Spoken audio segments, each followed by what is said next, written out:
Dahil sa napakatinding sinag ng araw, nagising si Devin nang masakit ang ulo. Nagsabay tuloy ang pagsasalubong ng kilay at pagkunot ng kaniyang noo. Pakiramdam nga niya ay sasabog na ang kaniyang ulo dulot ng matinding hangover. Upang matakpan ang kaniyang mukha mula sa sikat ng araw na pumapasok sa kaniyang bintana, kinapa niya ang kumot.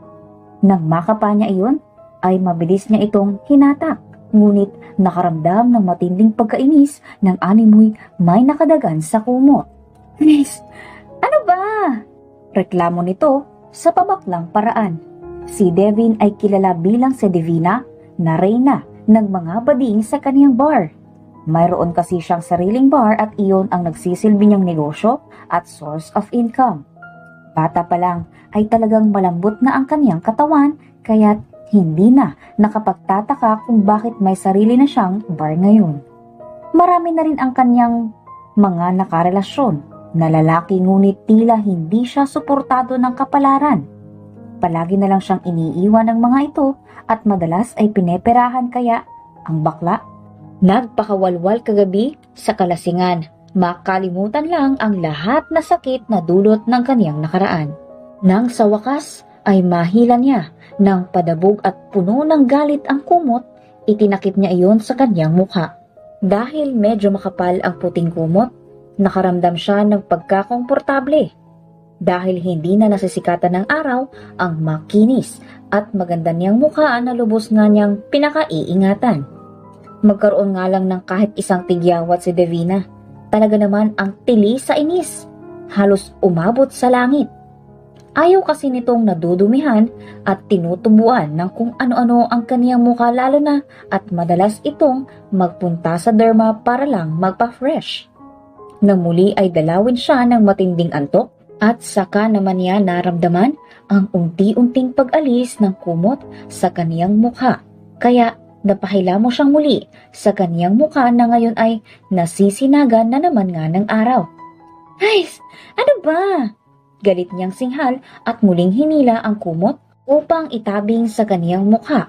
Ngunit ganoon na lamang ang pagkunot ng kaniyang noo nang bigla ay maramdaman niya na parang may isa pang humahatak sa kaniyang puting kumot. Kaya't napabangon siya nang wala sa oras at ganoon na nga lamang ang panlalaki ng kaniyang mga mata sa gulat. Halos malaglag pa ang panga nito nang makita ang isang katauhan ng dilag na mahimbing na natutulog. Nang tingnan niya ang kaniyang sarili, ay wala pala siyang saplot. Tila galon din ang babae nakatalikod sa kanya na tanging puting kumot lamang ang tumatabing sa katawan nito. Dahil doon, bigla ay napasigaw siya ng sobrang lakas sa pabaklang paraan. Ah! Napakalakas niyang sigaw at ang dalawang kamay ay nakapilantik pang nakahawak sa kaniyang magkabilang pisngi. Hinila rin niyang muli ang kumot sa hindi kilalang babae upang ipalupot sa kaniyang katawan. OMG, ano to? Sigaw muli niya gamit ang bakla at nakakabingaw niyang boses. Dahil doon, bigla namang naalimpungatan ang babae at ganoon na nga lamang kabilis ang naging pagkilos nito upang makabangon. Sunog! Sunog! Nasaan ang sunog? Sigaw ng natataranta at wala sa sariling babae. Halatang halata na naalimpungatan ito mula sa mahimbing at masarap na pagkakatulog. Ngunit kapwa sila natigilan ni Devin nang makita ang mukha sa isa't isa. Devin? Sandria? Sabay nga nilang sigaw at mas lalong napalakas sa kanilang pagsigaw lalo na nang makita ni Devin ang dalawang malulusog na bundok ni Sandria.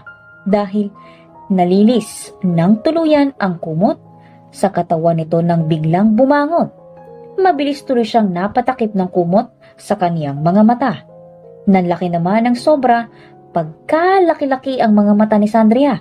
Lalo na nang makita niya ang mga katawan nila ni Devin na hubot-hubad. Napayakap tuloy siya sa kaniyang sarili at nagsisisigaw na nga rin. Ah! Sigaw nito na sinasabayan naman ng baklang si Devina. Dahil doon, kaagad naman hinitak ni Sandria ang kumot kay Devin, ngunit ayaw ibigay ng bakla, kaya't Nagmukha nga silang mga batang animoy nag-aagawan ng candy. Ano ba? Akin to! Nakita mo namang nakahubad ako. Sigaw pa nga ng galit na si Devin, ngunit sinigaw-sigawan naman din siya ng babaeng si Sandria. Anong nakahubad ka? So ako, tingin mo hindi nakahubad, ha? Ako nga ang dapat na gumamit niyang kumot dahil mas marami ang makikita sa akin. Akin na yan! Sigaw naman ng babae at mas hinila pa kay Devin ang kumot. Ano ka ba? Maawa ka rin naman sa baklang kagaya ko. Mas conservative pa ako sa'yo. Wala akong pakialam sa conservative na nalalaman mo. Gawin kong preservatives yung mukha mo eh. Akin na yung kumot. Ano ba? Muli ay nanggagalaiting sigaw ni Sandria, ngunit mas hinila lamang ni Devin ang kumot. Ayoko nga. Manigas ka. Anito? At sa hindi sinasadyang pangyayari dahil nasa pinakagilid siya ng kama, bumaliktad tuloy siya nang wala sa oras. Kaunti namang natawa si Sandria. Ang bilis nga naman ng karma. Anito habang nakangisi sa nakakabwisit na bakla. Aray ko, ang balakang ko, nabali na yata. Reklamo at daing pa nga nito.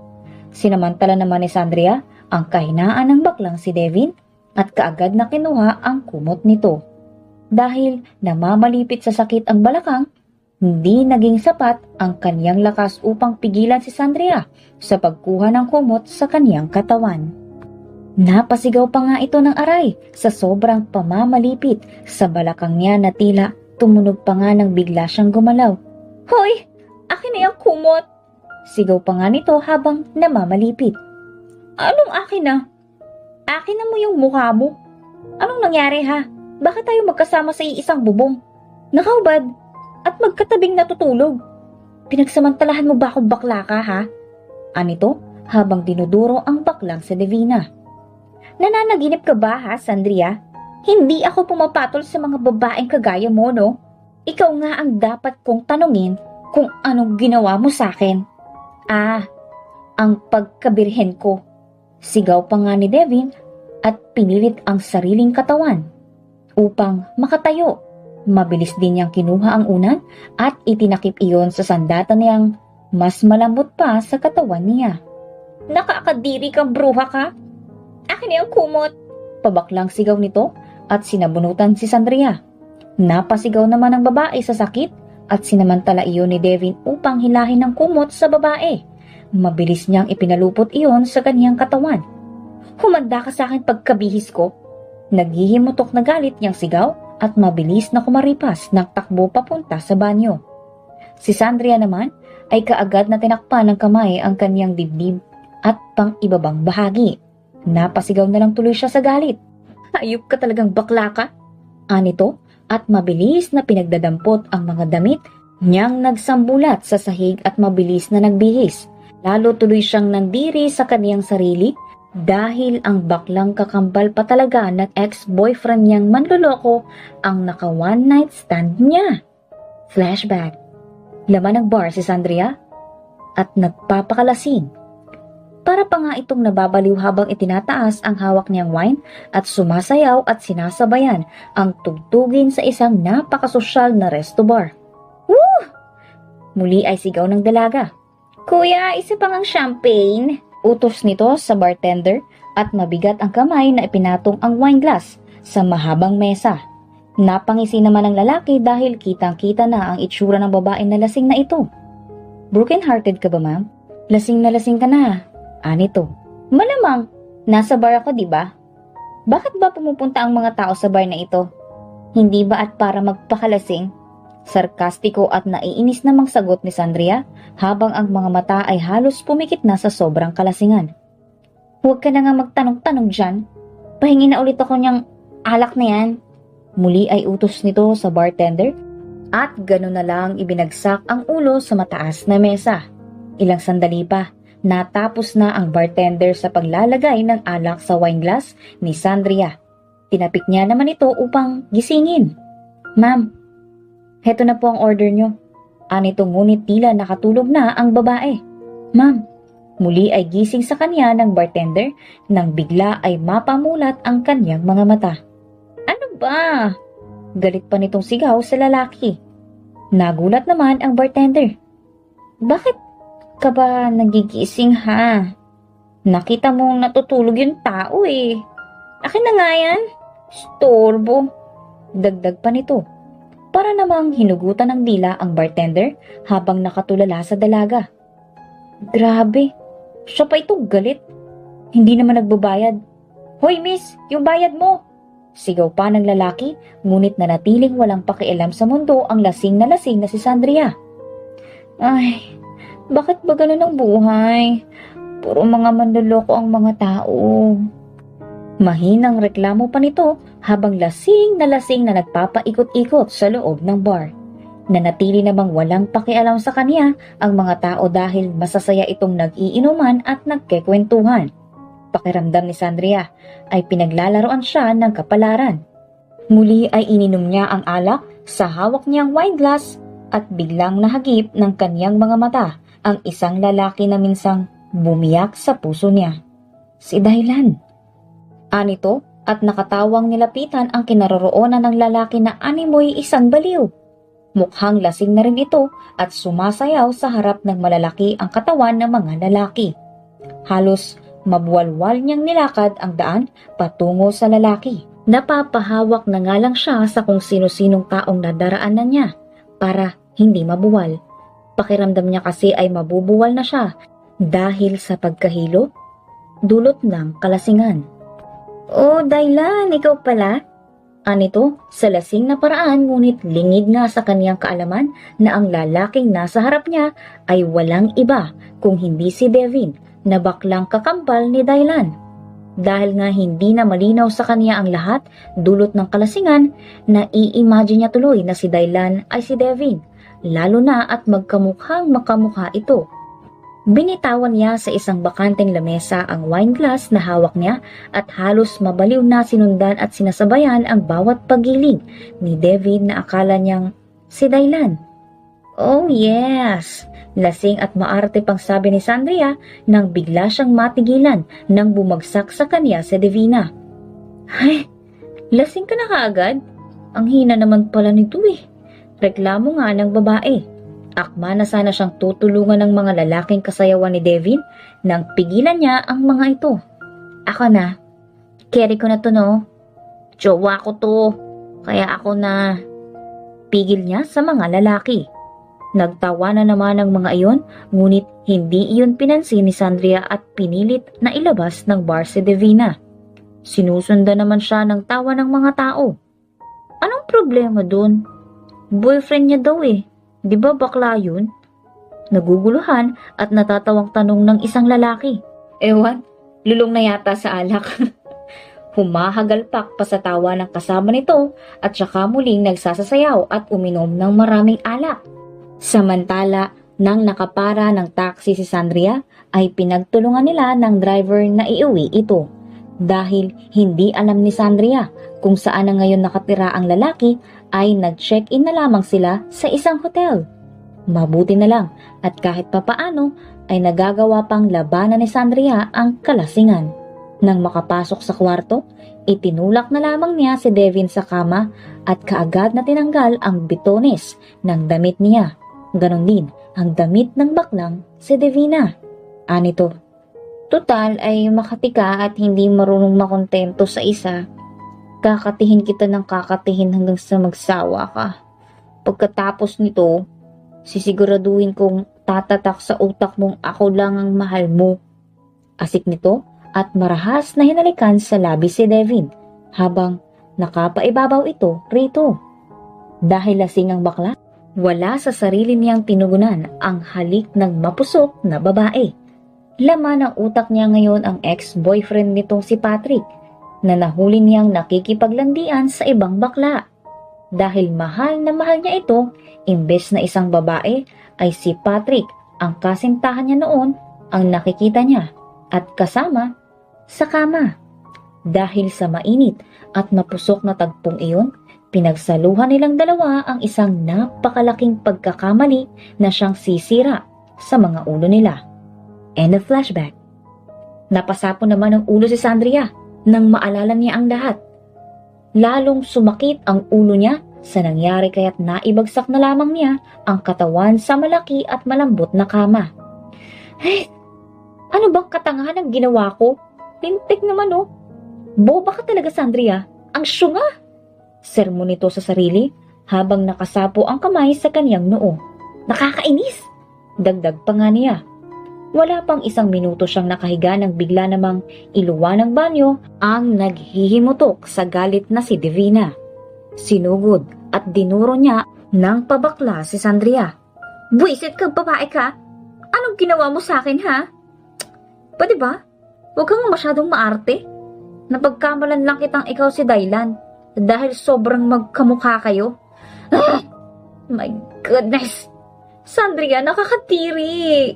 Maarte pa nga nitong hiyaw. Maka nakadiri ka naman? Sobra! Ikaw nga riyan eh. Hindi ba't nag-enjoy ka naman din?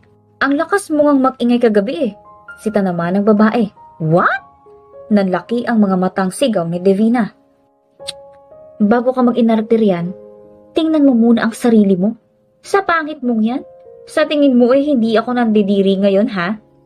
Paano na lang kapag nagbunga yun? Mabubuntis ako. Ano na lang ang gagawin mo ha, Devin? Sigaw nito, sabay turo sa bakla. Duh! Are you crazy ha, Sandria? Bakit naman magbubunga? Katdiri ka talaga. For your information, aksidente ang nangyari. At kung mayroon mang kasalanan sa nangyari, ikaw yun at hindi ako. Huwag mong ipasa sa akin ng sisi. Ikaw na nga ang nagsabi na akala mo ako si Kuya Daylan. Ikaw rin ang nagdala sa akin dito, kaya ikaw ang may kasalanan. Hindi na talaga ako magtataka kung bakit ka pinagpalit ni Kuya sa ibang babae kasi malandi ka. Nakamulagat ang mga mata nitong sabi na siya ang naging dahilan ng pagdidilim ng mga mata ni Sandria. Dahil sa galit at pang-iinsulto sa kanya ng baklang kakambal ng kaniyang ex-boyfriend, kumakalapak niya itong sinampal. Bastos ka! Sigaw niya. Ang mukha naman ni Divina napabaling sa kaliwa dahil sa lakas niyon. Unti-unti niyang sinamaan ng tingin si Sandria at saka nang gagalaiting sinabunutan, ang kagabi lang ay katalik niya. Hayop ka talaga? Bakit mo ako sinampal ha? Dahil bastos yung bunganga mo. Magkakambal nga kayo ni Daylan. Pareho kayong bastardo. Sigaw naman ni Sandria at sinabunutan din ang bakla hanggang sa naisipan niyang sipain ang pang-ibabang bahagi nito. Dahil doon ay otomatikong nanlaki ang mga mata ni Devin at nabitawan niya ang buhok ni Sandria. Kaagad niyang binitawan ang pang-ibabang bahagi niya at naghihiyaw sa sakit. Aray ko, ang sakit. Napangisi naman si Sandria.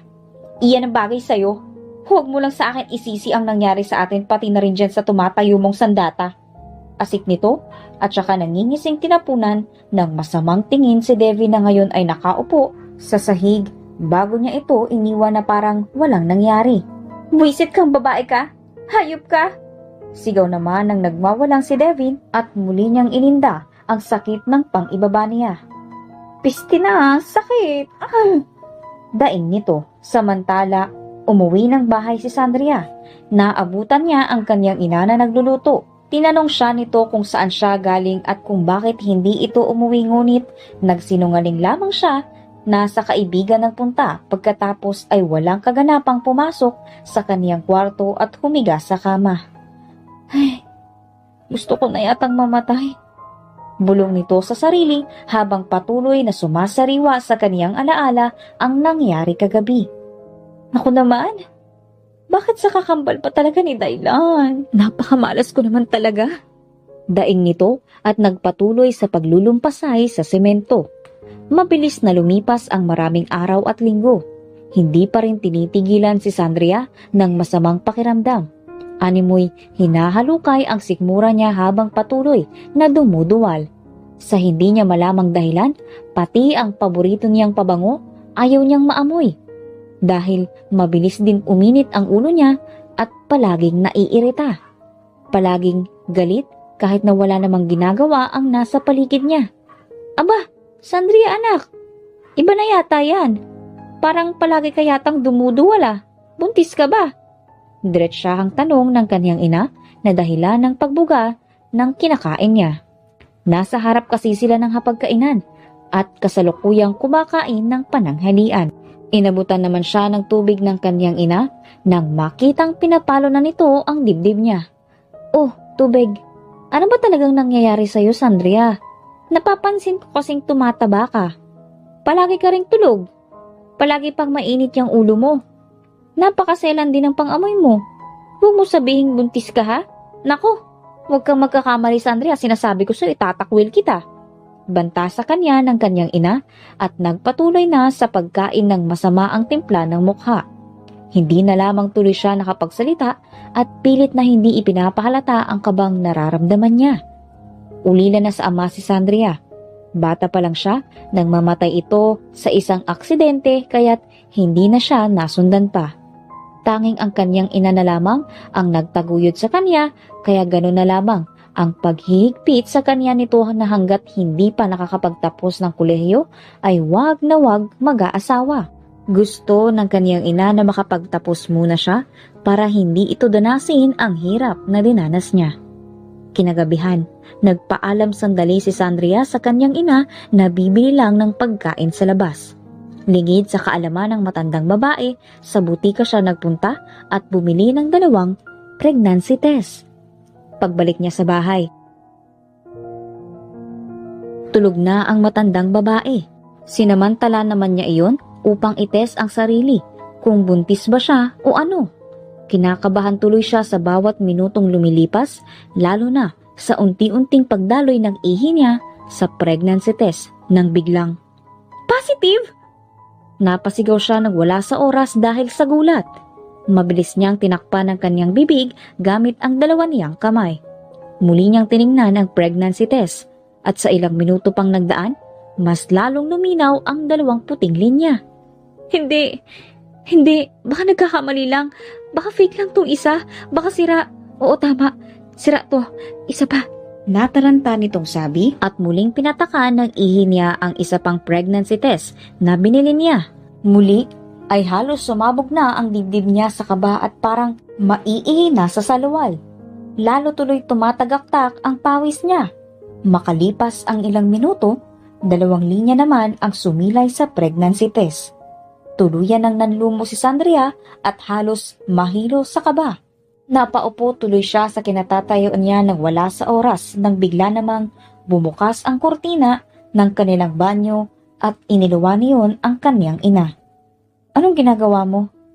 Lalong namutla at pinagpawisan ng malagkit si Sandria.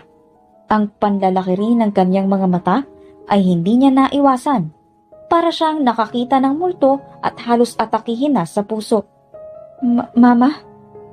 Oh, anong ginagawa mo?" Muli ay tanong nito nang mahagip ng mga mata ng matandang babae ang nasa lababo na 2 bagong gamit na pregnancy test. Napatayo ng wala sa oras si Sandria at akma pa sanang uunahan ang kanyang ina na kuhanin iyon, ngunit huli na. Nakuha na ng matandang babae ang pregnancy test. "Buntis ka? Mama?" Hindi na naipagpatuloy pa ni Sandria ang sinabi nang bigla ay sampalin siya ng malakas ng matandang babae. "Buwisit kang bata ka? Malandi ka? Hindi ba't sinabi ko na sa'yo na huwag ka munang mag-aasawa hanggat hindi ka nakakapagtapos sa kolehiyo? Ano na lang ang magiging buhay mo ngayon, ha? Hindi ka nag-iisip." Sunod-sunod na sabi nito at hinigitan siya ng madiin at masakit na pagsabunot ng kanyang ina hanggang sa makalabas sila ng banyo. "Ano? Sabihin mo sa akin kung sino ang ama ng batang dinadala mo." Galit na galit nitong sigaw. Kulang na lang ay mapatid na ang ugat sa lalamunan nito sa galit. "Sino?" "Si Devin po. Kakambal ni Dylan." "Ano? Yung bading nakakambal ng ex mo? Naku naman, Sandria, hindi ka ba nag-iisip? Ano na lang ang sasabihin ng mga kapitbahay natin? Bukod sa malandi ka na, pinatulan mo pa ang bading nakakambal ng ex mo? Naku naman." Panghihimutok nito. Aksidente po ang nangyari, ma. Hindi po namin sinasadya." Muli ay natigilan na naman sa pagsasalita si Sandria nang muli siyang sampalin sa mukha ng matandang babae. "Lumayas ka! Sa isinigaw na iyon ng kaniyang ina, mabilis na napaangat ang ulo niya at mas lalong nanggilid ang mga luha niya. Mama, huwag mo ko matawag-tawag na mama. Wala akong malanding anak, Sandria. Lumayas ka! Lumayas ka! Sigaw nito at mariing itinuro ang pinto. Bilisan mo! Lumayas ka sa pamamahay ko! Magmula ngayon tandaan mo, Sandria. Wala na akong anak. Sinayag mo ang lahat ng pagod at sakripisyo ko. Layas! Pilit na nagmakaawa si Sandria sa kaniyang ina na huwag siyang palayasin at magbabago na. Hindi umano nito alam kung saan sila titira nang ipinagbubuntis niya, ngunit giit ng matandang babae. Ipalaglag mo kung gusto mo. Pero wag na wag mo kong idadawit sa problema mo. Anito at sa pilitang itinulak si Sandria palabas ng bahay nang wala sa oras. Hahabulin niya pa sana ang matandang babae, ngunit ikinandado na nito ang pinto. Umiiyak tuloy si Sandria na nagmamakaawa. Mama, please, patawarin niyo ako. Pakiusap. Papasukin niyo ako. Sigaw nito, ngunit sagot lamang ng matandang babae. Pinatay niya ang lahat ng ilaw sa bahay maging sa kinaluluguran ng dalaga. Dahil doon, mas lalong humagulgol sa iyak si Sandria. Buisit ka talagang bakla ka. Humanda ka sa akin. Papatayin kita kapag hindi mo pinanagutan ng anak mo. Sigaw nito habang nakakuyom ang kamao. Sinimulan na niya ang maglakad hanggang sa marating niya ang bahay ni Daylan, kung saan ay nakatira rin ang baklang bumuntis sa kanya. Hoy Divina! Buksan mo tong pinto, hayop ka! Mag-usap tayo! Nag-aalborotong sigaw ni Sandria. Hoy, buksan mo to! Muli ay sigaw niya at inapura ng malalakas na pagkatok ang gate ng bahay ng kambal. Daylan, ilabas mo yung kapatid mo, ilabas mo! Sigaw niya ng ilang sandali pa ay bumukas ang pinto at iniluwa noon si Daylan. Kumunot ang noon nito, ngunit nang makita si Sandria, bigla itong natawa ng kaunti bago nilapitan ang dalaga. Oh, ano na namang problema mo? Hindi ba't sinabi ko na sa'yong tapos na tayo? Nakipaghiwalay ka na sa akin, wala akong pakialam sa'yo. Kaya tigilan mo yung kakaputak mo. Ilabas mo si Divina. Ilabas mo yung bakla mong kakambal, hayop siya. Huh? Bakit? Anong nangyari? Anong nangyari? Buntis ako at siya ang ama? Ano? Oo. Kaya ilabas mo yung kapatid mo kung ayaw mong pati ikaw pugutan ko ng ulo. Alam mo bang kasalanan mo ang lahat ng to, ha? Dahil sa kalandian mo na pahamak ako. Nabuntis ako nang wala sa oras at pinalayas ng nanay ko. Pati pag-aaral ko, mahihinto dahil sa'yo, hayop ka. Hayop ka talaga. Nag-aalborotong sigaw ni Sandria at inapura ng pangangabog si Daylan. Aray! Aray, teka nga, pwede ba? Kung napariwara man yung buhay mo, wag ako ang sisihin mo. Yang sarili mo. Ikaw ang may kagagawan yan at hindi ako. Dahil sa sinabing iyon ni Daylan, mas lalong nagngit-ngit sa galit si Sandria at inapura muli ng malalakas na pagsuntok ang lalaki habang malakas na umiiyak. Hayop ka! Sinaktan mo ako. Ginawa ko naman lahat, ah. Ibinigay ko naman lahat. Kahit pagkababae ko, hindi ko ipinagkait sa'yo. Lahat na, Daylan. Bakit? Bakit mo pa rin nagawa akong saktan? At ipagpalit sa iba? Hindi ba't ang sabi mo mahal mo ko? Nasaan ang pagmamahal na ginawa mo, Daylan? Nasaan? Sigaw nito na punong-puno ng sama ng loob habang umiiyak. Paulit-ulit niyang kinabog ang dibdib ni Daylan, ngunit dahil malakas ang lalaki at hawak siya nito, natigilan na lamang siya. Ang sama mo! Ang sama-sama mo, Daylan! Sobrang sama mo. Pwede bang tumahimik kay Rian? Ang ingay-ingay niyo. May natutulog. Sigaw naman ng isang bading mula sa harap ng pinto na naging dahilan ng pagkatigil ni Sandria sa paghagulgol. Devin? O bakit? Nagkita na naman tayo, bitch. Anito, sabay irap. Aba, buisit ka? Ang kapal na mukha mo para sabihan ng bitch ang ina ng magiging anak mo. Gaw nito at kumaripas ng takbo upang puntahan ang bading sa harap ng pinto. Sumunod naman kaagad si Daylan ngunit nagsalubong lang ang kilay ni Davina. Baliw ka? Anong ina ng magiging anak, buntis ako? At ikaw ang ama, Devin. Sigaw ni Sandria sa bakla at saka itinutok sa mukha ni Devin ang 2 pregnancy test na ginamit niya. Nanlaki naman ang mga mata ni Devin sa nakita niya. Anong? Namumutla nitong sabi. See? 2 linya. Buntis ako, Devin. Alam mong may nangyari sa atin kaya huwag mo nang itanggi. Muli, sa maraming ulit, ay hindi na naman na ipagpatuloy pa ni Sandria ang sinasabi ng bigla na lang himatayin at bumulagta sa sahig si Davina. Nanlaki tuloy ang kanyang mga mata. Devin! Sigaw nito at napabuntong hininga na lamang ng malalim. Pambihira naman oh. Ay, basagin ko kaya buka nito. Tignan lang natin kung hindi magising. Singhal nito. Si Daylan naman ay napapailing na nga lamang. Pinilit nitong gisingin ang kakambal niya ngunit kahit anong gawin niya, wala talaga itong malay.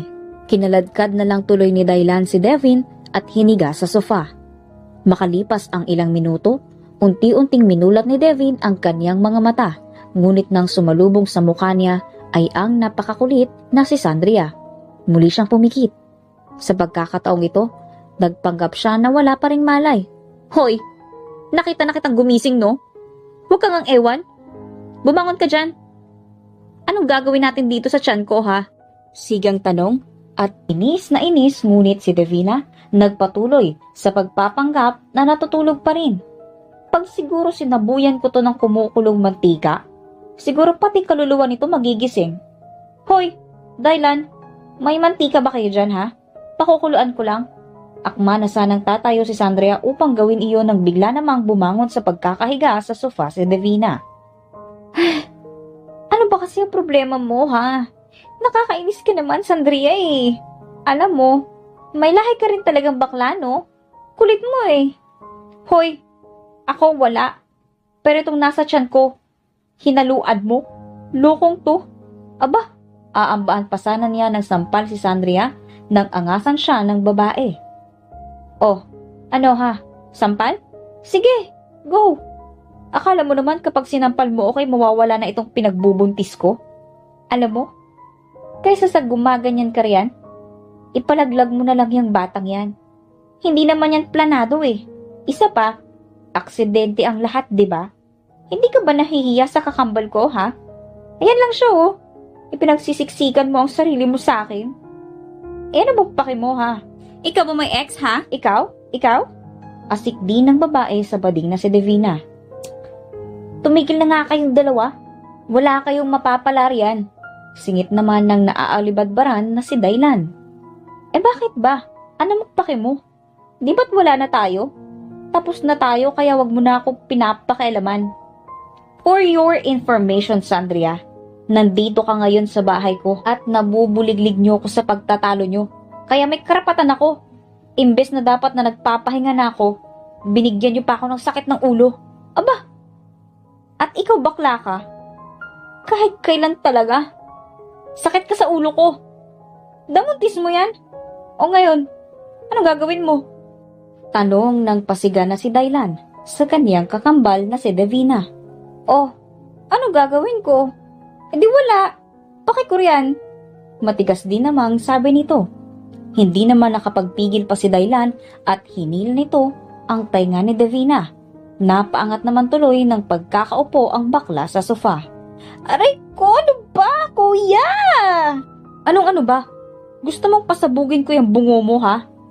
Kahihiyan na nga ng pamilya natin yung pagiging bakla mo. Dinagdagan mo pa. Tapos ngayon, hindi mo paninindigan? Gusto mo ngayon palang ilibing na kita ng buhay ha? Tumino-tino ka ha bakla? Sinasabi ko sa'yo kakatayin kita. Banta nito habang nakakagat sa ibabang labi sa sobrang inis. Nakalabas pa ang mga ngipin nito kaya't gano'n na lang ang pagsimaktol ni Devin. Oo na, aray. Pwede ba bitawan mo na ako kuya? Kahit kailan talaga. Palagi ka na lang nananakit. Sigaw rin ni Devin. Bakit? Anong gusto mo ha? Anito? Ngunit natigilan nang pumagit na si Sandria. Ano ba? Pwede ba? Lahat tayo rito nag-aaway-away. Ano bang gusto nyo? Magmukhang bunganga ang anak ko sa kakaputak ninyo? Ay, umiinit na naman ang ulo ko. Singhal pa ng dalaga at hinilot ang kaniyang sentido. Ganito na lang. Dahil anak mo naman ito, Devin, at ikaw naman, Daylan, pamangkin mo itong nasa tiyan ko. Dito na lang ako titira. Alagaan niyo akong parehas nang may magawa kayong mabuti sa buhay niyo. Bossy na utos nito. Ano? Sabay na sigaw ni Daylan at Devin. O bakit? Anong gusto niyo? Fetus pa lang ang batang to sa laman at dugo niyo, sa lansangan na agad tumira ha? Imagine niyo na lang, wala ko rito. Kunwari, invisible ako. Mag-away kayo hanggat gusto ninyo, pero huwag kayo magpatayan sa harap ko. Ikaw, Devin, wala ka nang magagawa. Isa lang naman ang choice mo. Iyon ang panagutan ang anak mo. Anito at umupo ng pasosyal sa sofa. Sa isip-isip niya, ito na ang ganti niya kay Daylan na sumira sa buhay niya at kay Devin na bumuntis sa kanya. Tingnan lang natin kung sino ang hahalakhak sa huling sandali. Bulong nito. Nagkatinginan naman ang magkapatid at nagturuan kung sino ang magpapalayas kay Sandria. Ngunit lalo lamang silang nagulat nang humiga na sa sofa si Sandria at pumikit.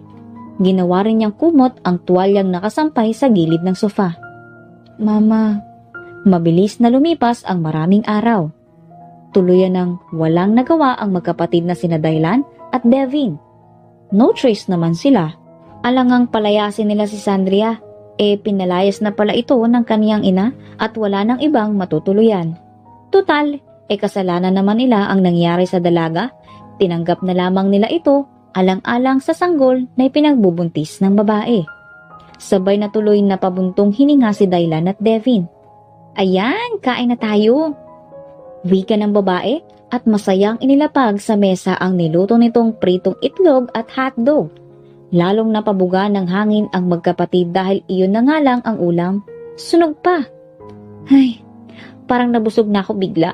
Wika ni Devin sa matamlay na boses.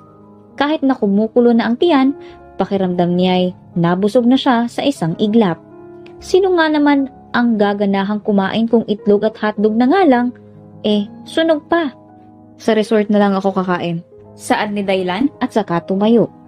Kinuha na rin niya ang coat niya, kaya si Sandria na ang nagsasandok ng kanin. Biglang natigilan. Ako rin. Sa bar na ako mag-aalmusal. Wika naman ni Devin at mabilis na sumunod palabas sa kaniyang kapatid. Nanatili namang tulala si Sandria at tinignan ang mga ulam na niluto niya. Tinikman niya iyon at, ang pait! Reklamo nito at saka idinura sa lababo.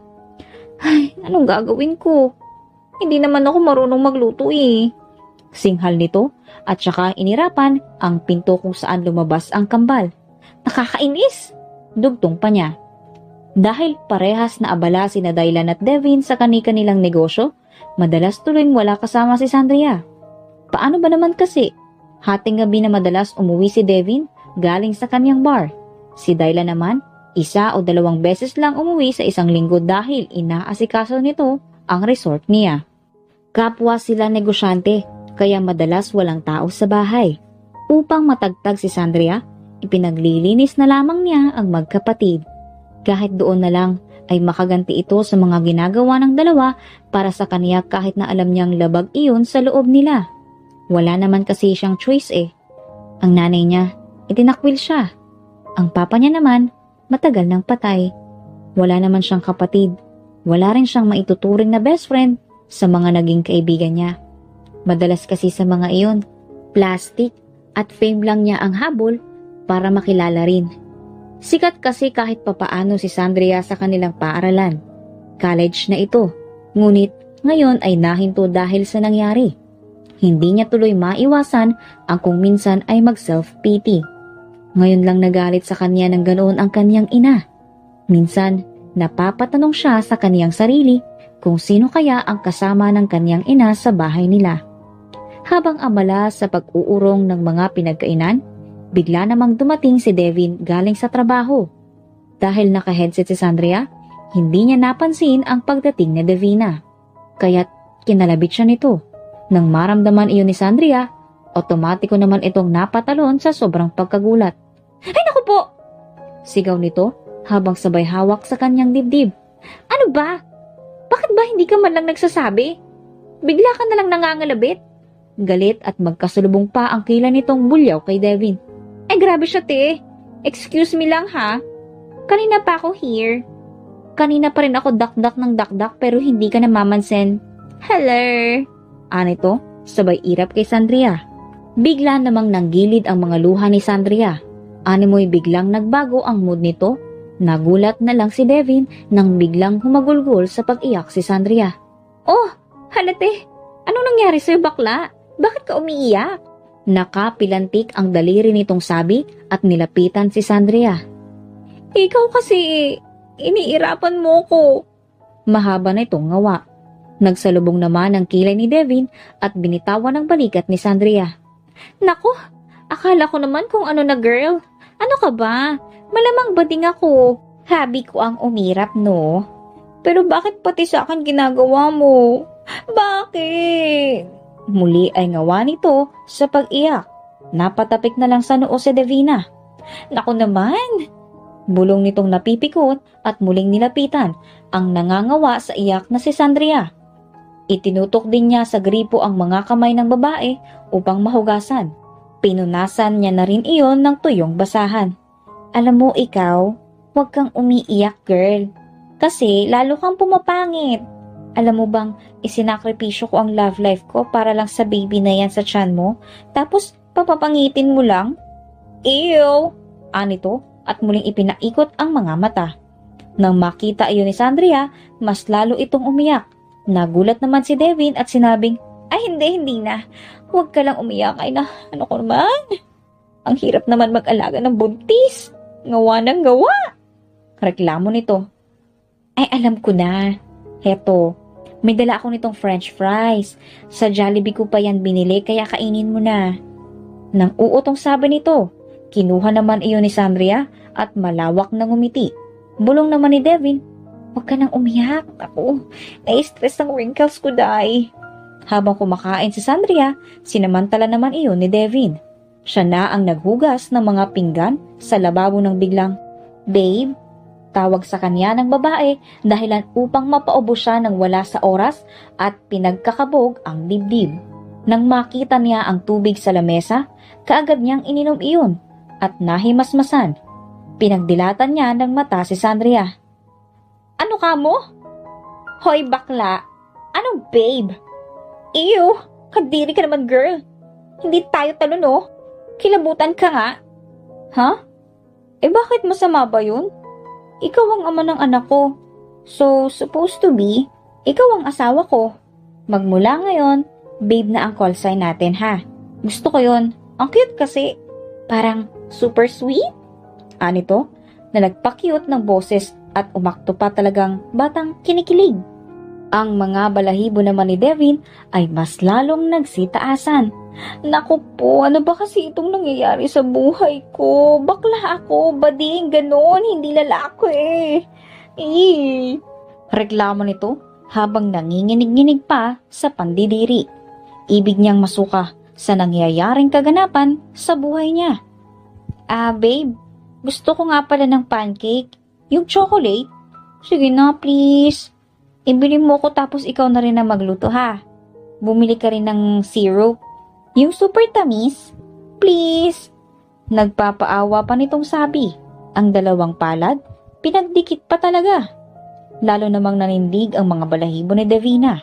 Diring-diri nga sa isip niya. Ay naku, gusto ko na lang yatang mategi. Now na, kadiri. Reklamo nito at muling ipinagpatuloy ang pag-uurong. Ilang sandali pa. Babe, muli ay tawag sa kanya ni Sandria.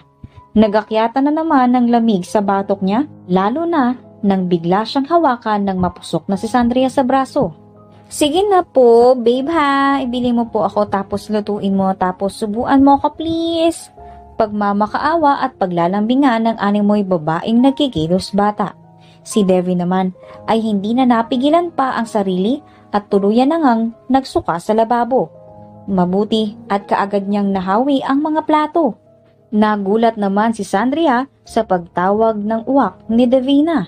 Hinagod-hagod niya ang likod nito. "Oh, what happened, babe? Are you okay?" Tanong ng makulit na si Sandria na tila iba ang paghaplos sa balikat ni Davina. Muli ay nagsitaasan ang mga balahibo ni Devin sa katawan lalong-lalo na sa batok, kaya kaunti niyang naitulak si Sandria at patuloy na nagsuka sa lababo. Nang natapos siya, nilingon niya si Sandria na ngayon ay nangingilit na naman ang mga luha. Oh, Sandria!" Hindi na naipagpatuloy pa ni Devin ang sinasabi nang bigla na lamang nagmaktol si Sandria at kumaripas ng takbo papunta sa kaniyang kwarto habang humahagulgol sa pag-iyak. "Lintik na buhay yan, oo. Hindi pa man pero parang may bata na rito." Anito, gamit ang baritono niyang boses. Kung minsan kasi ay hindi niya mapigilan ang gamitin ang tunay na accent niya, lalo na kapag sobra na nababadtrip. Pupuntahan na sana niya ang kwarto ni Sandria nang bigla siyang matigilan. Kunot ang noon niyang nakitang nakatayo ang kakambal niyang si Dylan sa pinto. Napasinghal at napailing na lamang tuloy si Davina. "Huwag ka na magtanong, brother. Kahit ikaw, masusuka." Anito, bad trip na sinundan si Sandria. Ganun pa man, kekembot-kembot pa rin itong naglakad. Napailing na lamang tuloy si Dylan, ngunit natigilan nang makitang marumi ang kusina. Napamura siya ng malutong. Ang pinakaayaw pa naman niya sa lahat, iniiwanang marumi ang kusina. Habi niya kasi ang magluto. Hindi na baling makalat ang buong bahay, huwag lang ang kusina. "Ay, pagod ka na nga sa trabaho. Ganito pa ang madadatnan mo." Reklamo niya at siya na ang nagpatuloy sa paglilinis ng kusina. Samantala, "Buksan mo itong pinto, bakla. Huwag ka na magtampururot dyan. Oo na, bibili na ako at magluluto ng pancake sa yung bruha ka. Buksan mo lang tong pinto." Anito at bulong nga niya. "Nang masabunutan lang kita," dugtong niya. "Ayoko. Hanggat di mo ko tinatawag na babe, hindi ako lalabas." Pagmamaktol ng babae na animoy batang inaway ng kalaro sa lansangan. Napapikit naman si Devin at pinigilan ang sariling maduwal. "Ako naman, okay lang bang matigil na lang ako kaysa tawagin siyang babe? Grabe, yak, ang creepy nun." Bulong nito. "Ay, grabe ka naman kasi, bakla. Ano ba naman kasi ang nasa utak mo? Alam mo namang bading ako eh. Hindi tayo talo, tumigil ka." Nandidiring sabi ni Davina. "Anong hindi tayo talo? May anak na tayo, Devin. Buntis na nga ako, oh." Sagot pa nito mula sa loob ng kwarto. "Oo, buntis ka nga, pero aksidente lang yan. At saka huwag mo nga akong tawagin Devin. Divina nga kasi ako, girl." Anito. "Hindi. Devin lang ang pangalan mo at hindi Davina. Magpakalalaki ka na. Gusto mo bang lumabas ang anak mong dalawa ang ina niya, ha?" Anito, sabay bukas ng pinto. "Hay nako!" Sigaw ni Devin nang wala sa oras at halos mapatalon sa gulat nang makita ang pagmumukha ni Sandria na namumuti. Animoy, itinaklob ang mukha nito sa harina. "O bakit? Anong problema mo, ha?" Singhal pa nga ni Sandria at ang dalawang kamay ipinamewang pa nga niya. "Ano ka ba? Ano ba naman yung mukha mo? Para kang multo. Ang pangit mo, bakla." Hindi mo na ako mahala. Ganon." Lalong paghihimutok nito, napangisi naman si Davina. "Haler, kailan ba kita minahal, ha?" Hindi na naipagpatuloy ni Devin ang sinasabi ng bigla siyang sunggaban ng halik sa labi ni Sandria na ikinalaki ng pagkalalaki ng mga mata niya. Sa kabilang banda, hindi sinasadyang makita iyon ni Dylan. Sandali siyang natigilan at natulala. Animoy, may tumusok sa puso niya sa hindi niya maintindihang kadahilanan. "Ano ka ba?" sigaw ni Devin sa pabaklang boses matapos kumalas at itulak ang mukha ni Sandria palayo sa kanya. "Bakit mo ko hinalikan?" Muli ay sigaw nito nang magkasalubong ang kilay at paulit-ulit na pinunasan ang bibig niya habang nandidiri. "Para pagmukhain kang lalaki." "Hoy Devin, hindi ikaw si Davina." Duro nito sa kanya. Dugtungan ng babae. Ikaw na ngayon ang totoong si Devin na bumuntis sa akin. Aba, tigil-tigilan mo na yung kakabakla mo dahil kapag ang anak ko, paglaki niya, binubuli sa klase ng mga kalaro niya, ingungod-ngod ko yung namumulang munguso sa magaspang na pader. Bumili ka na nga ron. Ikaw ang magluto Siguraduhin mo lang na masarap yan. Che! Sigaw nito at pinaikutan ng mga mata si Devin at padabog at sobrang lakas na isinara ang pinto na kulang na nga lang ay masira na. Napako naman sa kinatatayuan si Devina. Naku naman, ganito ba talaga ang mga buntis? Saglit na malambing at isip bata, maya-maya lang halos mga ina. Haro, ayoko na ganito, na-stress ang beauty ko, day. Nagmamaktol pa nga nitong sabi nang bigla ay mahagip ng kaniyang mata si Daylan. Nginisian naman siya nito at saka umalis. Napawaling tuloy siya nang wala sa oras. Naku naman, Inday, bakit? Mangiyak-ngiyak niyang reklamo. Hoy Devin, hanggang dito sa loob naririnig kita. Bumalik ka na ron, hayop ka. Sigaw naman ni Sandria na bad trip na nga sa loob ng kwarto. Dahil doon, kaagad na napatakbo nang wala sa oras si Devin at nagtungo na nga palabas ng bahay upang magpunta sa tindahan. Kahirap naman mag-asawa ng babae.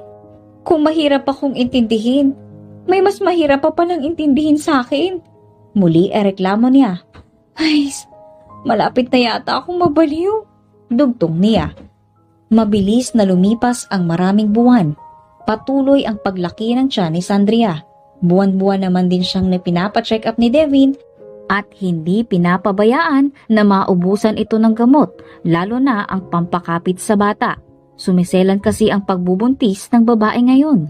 Isang gabi, nagising si Sandria nang masakit ang ulo. Hindi pa kasi siya naghahapunan dahil masama ang pakiramdam niya kanina. Bigla naman ay naisipan niyang kumain ng hinog na langka.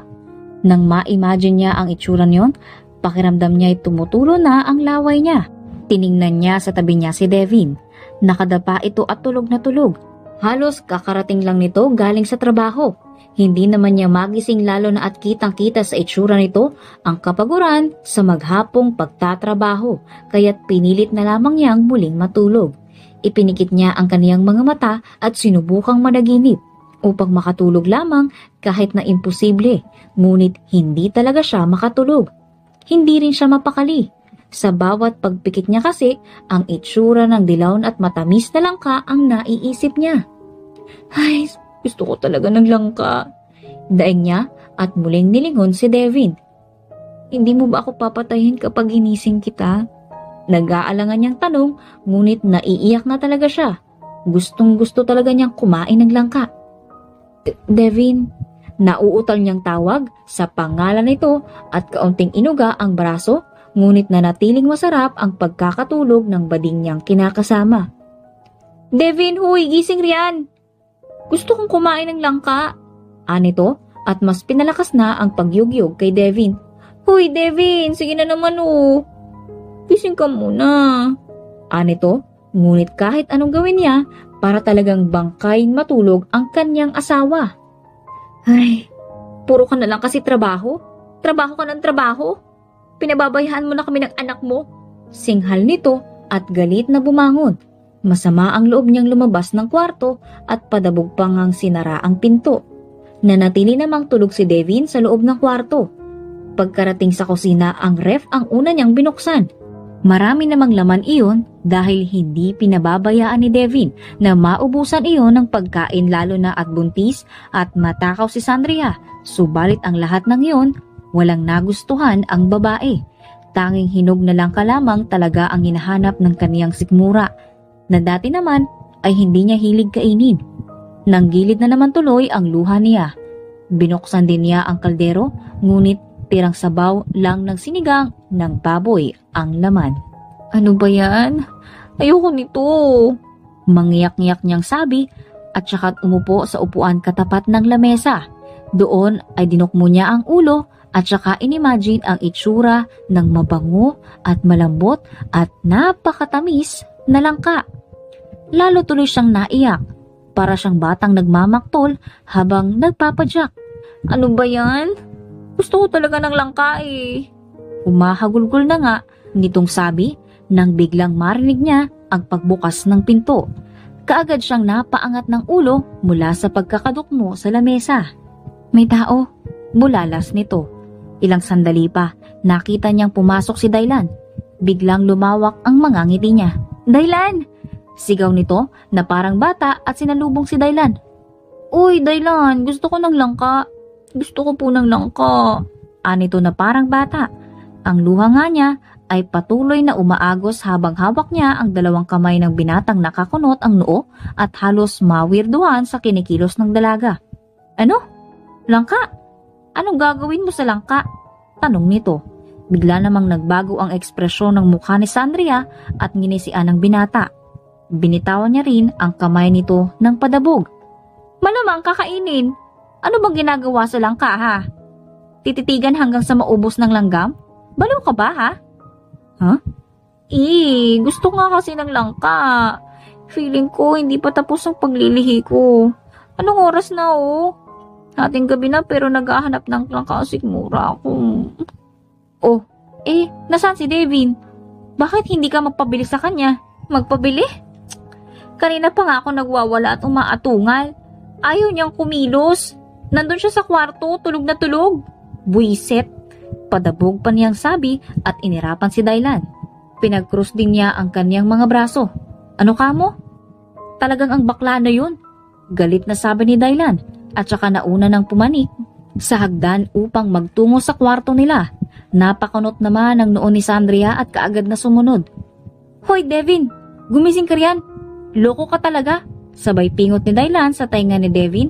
Dahilan para magising ito nang halos hindi pa maipinta ang mukha sa pag-atungal. Hay, sano ba? Natutulog yung tao Sigaw naman na nagrereklamo na si Devin. Aba, nagrereklamo ka pa talaga. Yang asawa mo mamamatay nakakaiyak. Bigla ay napamulagat ng mata si Devin at kaagad na napabangon. Ano? Sigaw nito. Napangisi naman si Daylan. Wika nga nito. Ayaw mo naman palang mamatay sa kaiiyak ang asawa mo Ngayon kumilos ka na dyan. Bulyaw ni Daylan sa kaniyang kakambal at muli ay hinitak na naman niya ang tainga ni Devin patayo sa kama. Aray ko naman kuya. Reklamo nito sa pabaklang paraan. Nasasaktan ako. Dugtong pa niya. Mas masasaktan ka kapag sinapa kita. Gusto mo bang magkaroon ng pangit na anak kapag hindi nakain ng asawa mo ang pag-ipinaglilihi niya? May sumpa raw yun. Sumpa? Tsaka ka ba ha, Dagul? Sigaw nito at dinibdiban pa ang kapatid niya. Bakit ayaw mong maniwala? Oh, sige. Paglabas ng anak mo, doon ka magsisi. Tignan lang natin kung matanggap mo pa ang mukha ng tsaka na sinasabi mo. Nakangisi nitong sabi at mahinang tinawanan si Devin. Tawa na may halong pang-iinsulto. Natawa naman tuloy si Sandria at nang lingunin siya ni Devin, nagpapikit-pikit pa siya ng mga mata at ang dalawa rin niyang palad pinagdikit niya. Tila nagmamakaawa na ng sobra sa kanya. Oo na, isasaksa ko na sa bunganga mo kapag nabili ko. Anito at nagdadabog na lumabas ng bahay. Napatalo naman sa tuwa si Sandria bago sumigaw. Thank you babe, I love you. Sigaw pa nito na parang bata. Napailing na lang sa ulo si Daylan. Sa isip-isip nga niya, hindi pa rin talaga nagbabago si Sandria sa pagiging isip bata nito. Gayunpaman, imbis na magselo sa kapatid, inaya niya si Sandria na sa kusina na lamang sila maghintay. Sumunod naman ang dalaga nang malawak ang ngiti habang patuloy na iniisip ang langkang napatamis. Na-excite na tuloy siya. So, kumusta ka na Sandria? Bigla ay seryosong tanong ni Daylan nang makaupo sila sa harap ng lamesa. Kumunot naman ang noo ng dalaga. Ha? Baliw ka? Bakit mo namang tinatanong? Nakikita mo namang ayos lang ako. Heto nga buhay ako at humihinga sa harap mo. Pambabara nito, kahit na sa loob-loob niya ay bigla na lamang siyang kinabahan. Bigla kasing nag-iba ng aura si Daylan. Ang puso mo, yan ang tinatanong ko, Sandria. Muli ay seryosong sabi nito. Sandali namang hindi nakasagot ang dalaga at napatingin sa mga matang nangungusap ni Daylan. Ilang sandali pa ay napaiwas ito at napakurap-kurap. Tumawa ito ng peke. Tawang napipilitan. Ano bang sinasabi mo? bakit mo naman kinakamusta ang puso ko? Nakita mo namang okay lang ako, di ba? Masaya ako sa kakambal mo kahit nasa aksidente lang na nag-umpisa ang lahat. Mahirap nga lang mag-adjust kasi bading siya. Anito at yumuko. Patawarin mo sana ako, Sandria. Kasalanan ko ang lahat. Bigla ay paumanhin naman ni Daylan gamit ang napakaseryosong boses niya. Animoy, may kung ano na namang tumusok sa puso ni Sandria.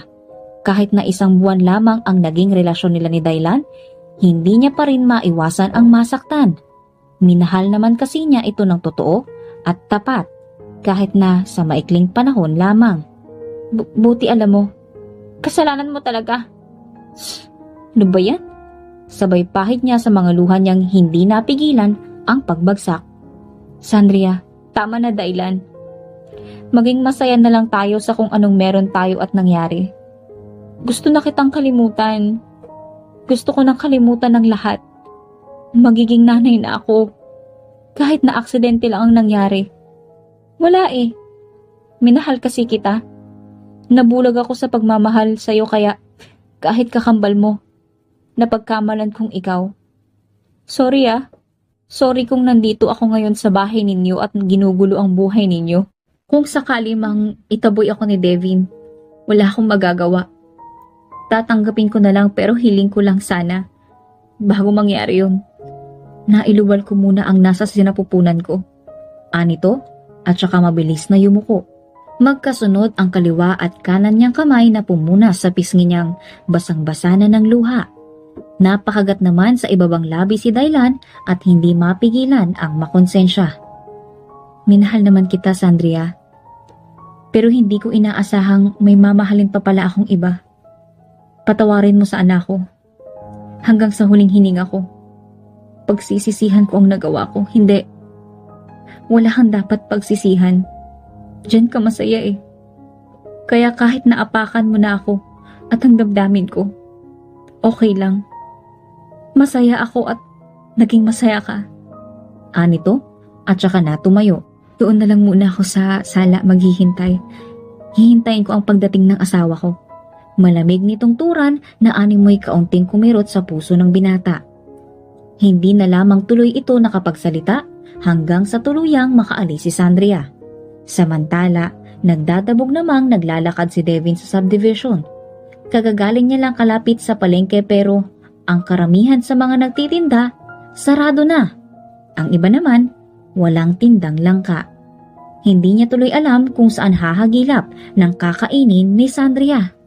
Ay, kaya nga ako naging bading kasi ayoko ng ganito eh. Hindi rin pala ako makakaligtas. Muli ay nakasimaktol na reklamo nito at nagpalingalinga sa bawat puno na mayroon ang kapitbahay hanggang sa, Teka, langka yun ah. Animoy nagniningning ang mga mata niya nang makita ang isang puno ng langka na talaga namang namumunga ng malalaki at mababangong langka. Ayos! Masayang saba nito at kaagad na kumatok sa gate ng bahay. Tao po! Tao po! Sigaw niya, ngunit nanatiling madilim ang loob ng bahay mula sa labas at tila walang tao. Ay, kapag minamalas ka nga naman, wala pa yatang tao. Paano ko naman makukuha ang langkang iyon? Muli ay pinagmasdan niya ang bahay at ang medyo maliit at mababa nitong bakod. Napalunok pa siya nang maisip na akyatin na lamang iyon. Ay, magiging akyat bahay pa ata ako nang wala sa oras nito. Hindi kaya ako makulong sa simpleng pagnakaw lang ng langka? Ay, nakakainis naman kasing buntis na yun. Pinahirapan talaga ako. Galit na galit niyang protesta at lunok laway na nga lamang na inakyat ang bakod. Dahil katapat lang ng bakod ang isang medyo malaki, mabango at hinog na langka, yun na nga lamang ang kinuha niya. Pinaikot-ikot niya ang bunga na yon hanggang sa maputol ang sanga. Ouch naman! Ang sakit naman ng tusok-tusok nito sa hands! Maarte niyang sabi at muling nilingon ang bahay. Makikihingi po muna ako ng isang langka. Kapag umuwi na po kayo at saka ko babayaran, huwag po kayo mag-alala.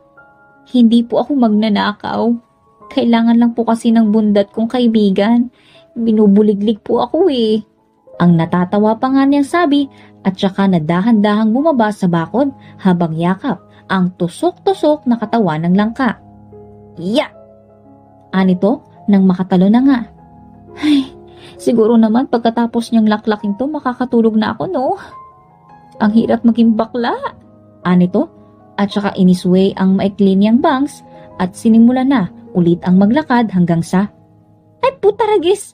Sigaw nito nang tahulan siya ng tahulan ng mga aso. Ang kanina ay 2 lang, naging 3, naging 4, at naging 5 malalaking asong galit na galit sa kanya. Dumagundong tuloy ang kaba sa dibdib niya. Huwag kayong lalapit! Huwag kayong lalapit! Hindi ako masarap! Bading ako! Mapakla ang lasa! Anito na nauutal habang ang kamay ay nakalahad sa mga asong galit na galit siyang tinatahulan.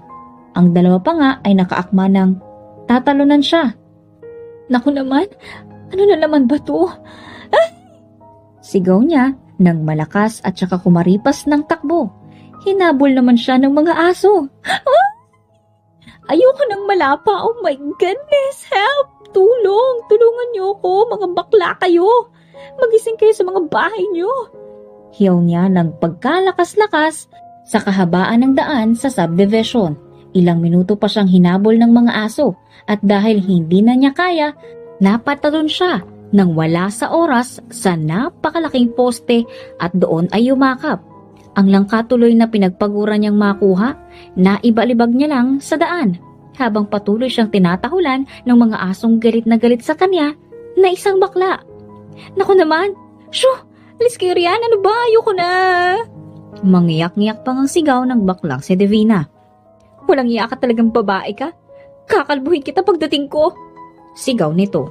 Makalipas ang ilang minutong pagtahol ng mga aso at ang buwis buhay niyang pagyakap sa poste. Tinigilan din siya ng mga ito at sabay-sabay na tumakbo pabalik sa kanya-kanyang mga lugar. Napahinga naman ng malalim si Devin at sa hindi inaasahang katangahan, napaluwag ang pagkapit niya sa poste at bigla-bigla na lamang nalaglag ng wala sa oras at ang puwet niya na unang tumama sa matigas na semento. Napahiga siya ng wala sa oras sa gilid ng daan at napahawak pa sa kanyang balakang sa sakit. Aray ko naman! Reklamo na naman niya at halos hindi na maipinta ang mukha niya sa sakit na nararamdaman niya. Buisit ka talaga, Sandria, kakatayin kita mamaya! Sigaw niya habang namamalipit. Samantala, nagpangalumbaba na nga lamang ang babae habang nakaupo sa sofa at hinihintay na bumukas ang pinto. Ay, napakatagal naman niya. Sa planetang Mars pa yata yun kumuha ng langka eh. Reklamo nito nang magkasalubong ang nagngangalit niyang kilay. Ilang sandali pa, bumukas ng dahan-dahan ang pinto kaya't biglang sumilay ang malawak ng ngiti niya. Napatayo rin siya nang wala sa oras at akma na sanang sasalubungin ang nagbukas ng pinto nang bigla ay matigilan siya at mapasigaw. Devin? Sigaw niya sa pangalan ng bading niyang kinakasama nang makita ang itsura nito. Gulong-gulo kasi ang buhok nito at may kaunting punit ang damit. Napahawak din ito sa balakang na tila ay may iniindang sakit.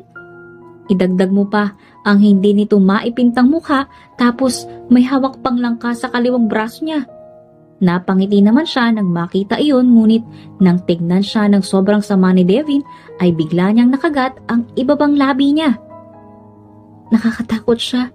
Bulong nito ngunit tanong naman niya kay Devin. Anong nangyari sa'yo? Hindi po ba obvious? Muntik na akong lapain at gawing hapunan ng mga aso. Sumabit pa ako sa poste kaya napunit ang damit ko. Isa pa nagnakaw pa ako ng langka para sa katakawan mo. Pambabaran nito at nilapitan si Sandria. Pagkatapos ay pagalit niyang iniabot sa babae ang langka. Halos mabitawan naman iyon ni Sandria dahil may kabigatan din pala. Ano? Masaya ka na? Siguro naman okay na. Pwede na ba akong magpahinga? Galit na pasarkastikong tanong gamit ang baklang boses niya. Napangiti naman ng nakakaloko na may halong paglalambing si Sandria. Pwede mo ba akong samahan kumain nito? Ipagbalat mo naman ako. Ano? Naku naman!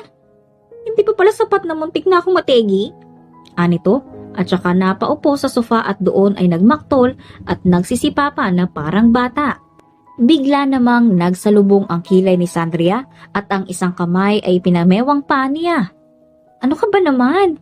Asawa mo ko at anak mo itong nasa tiyan ko. Pagsilbihan mo naman ako.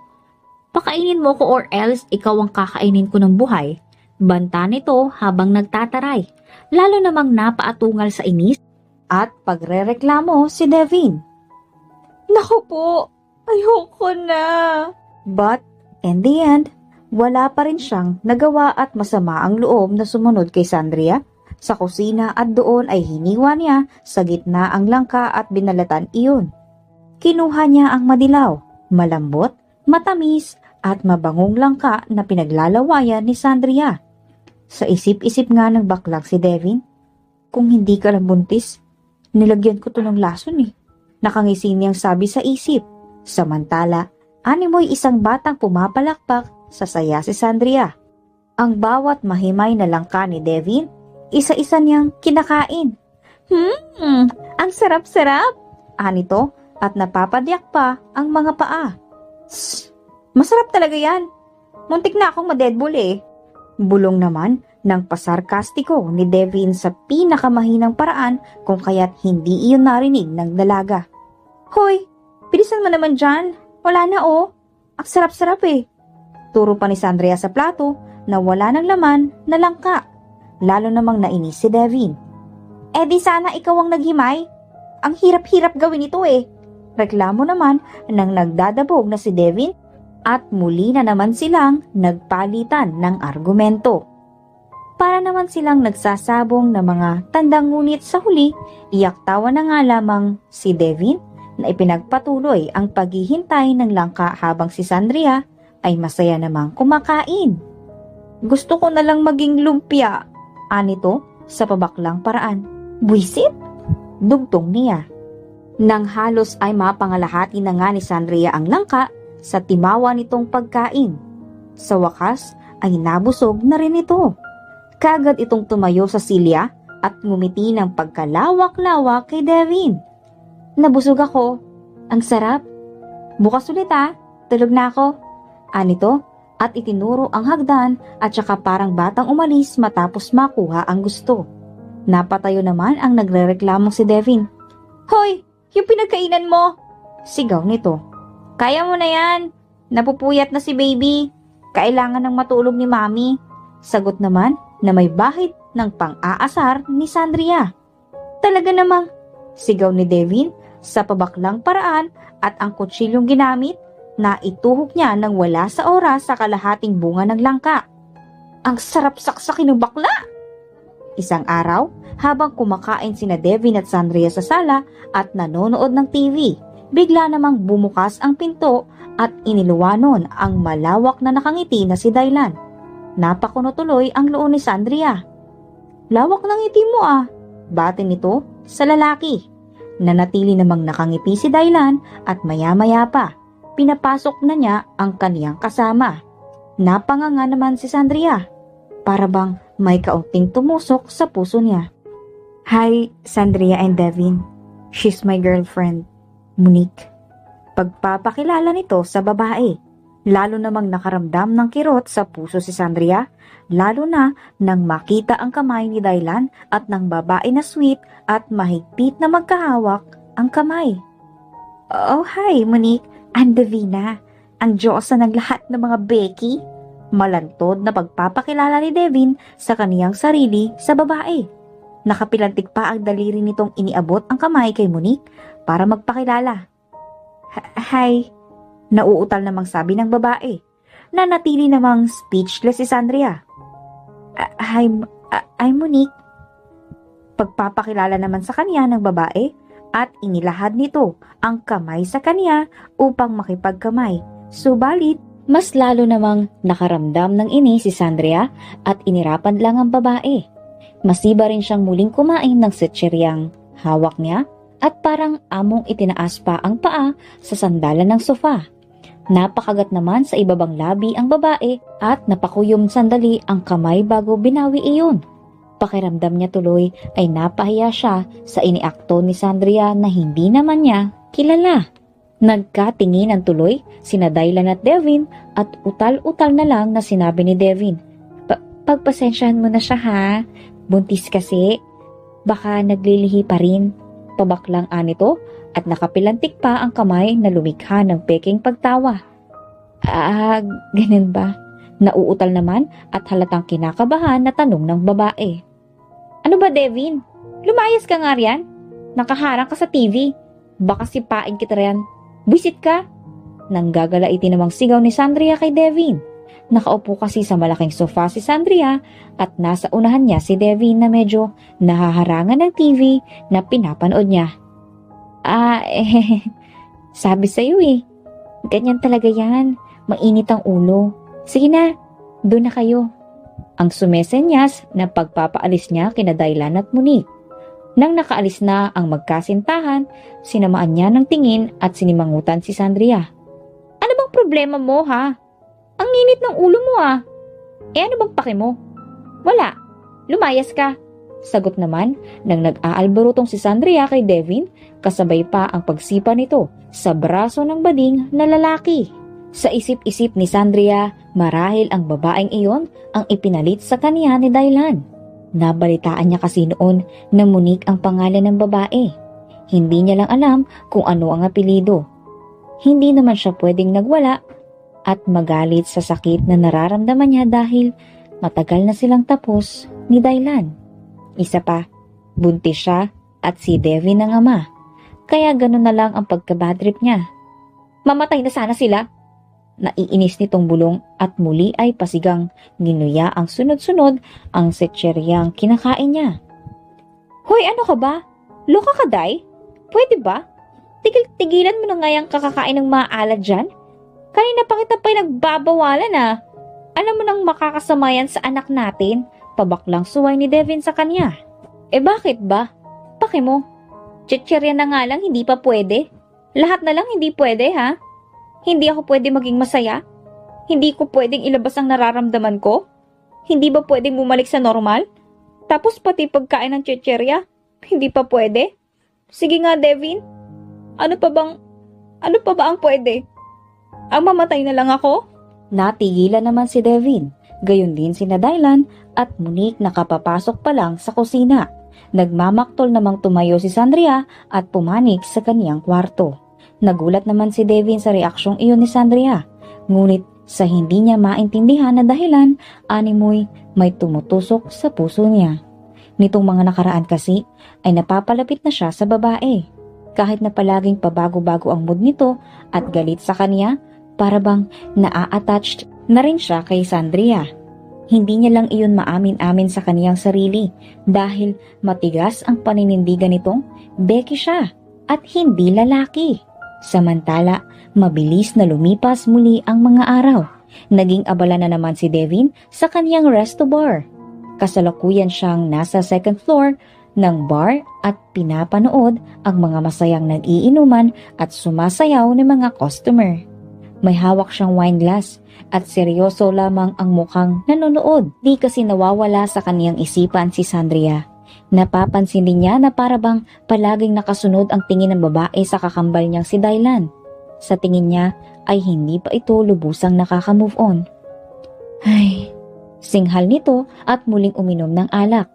Ilang sandali pa, napatingin naman siya sa likod niya nang biglang may tumapik sa balikat niya at nagsalita.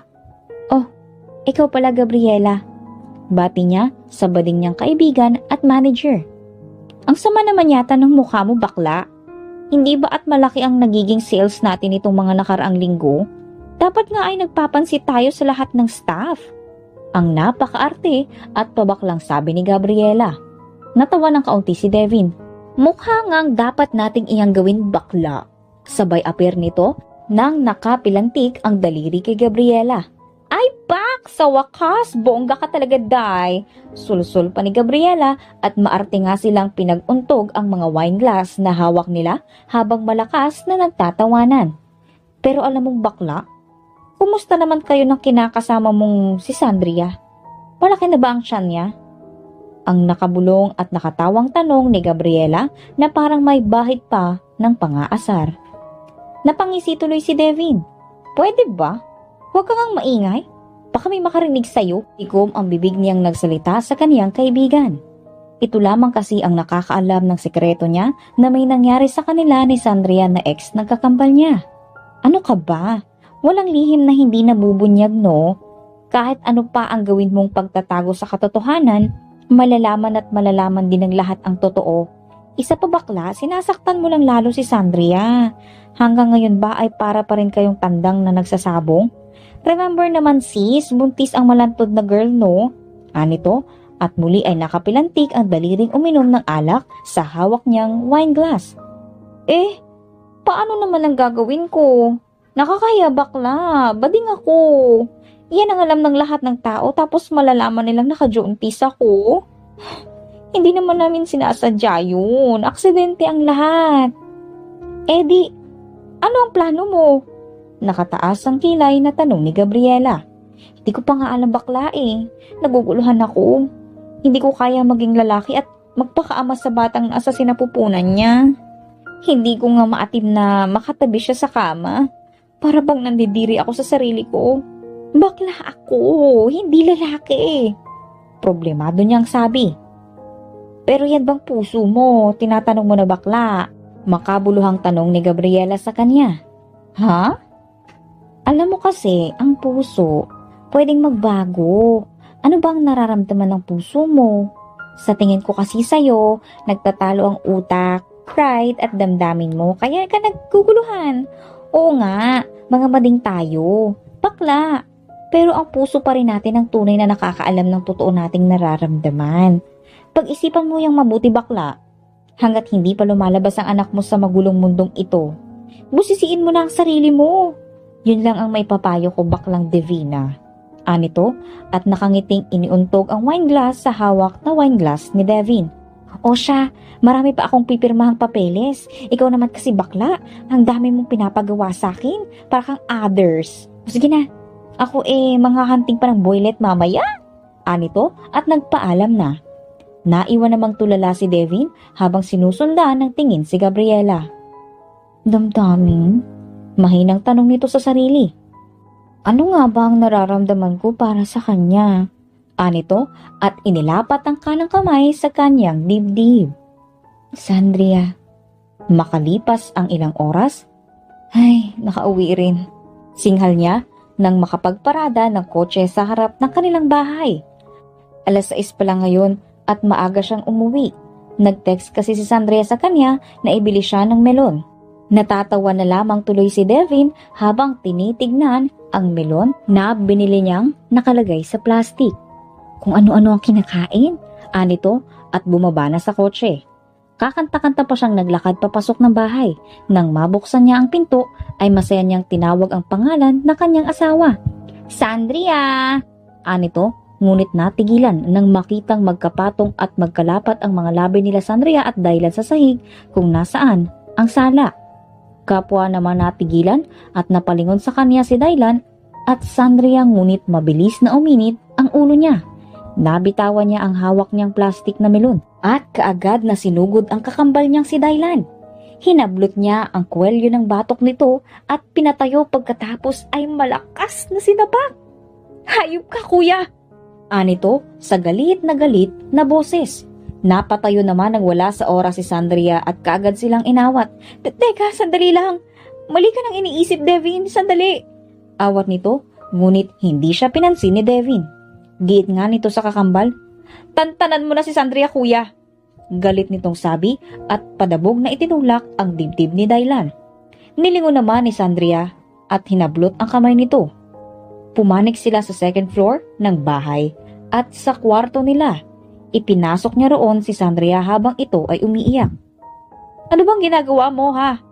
Ganyan ka ba talaga kalandi? Magkakaanak ka na?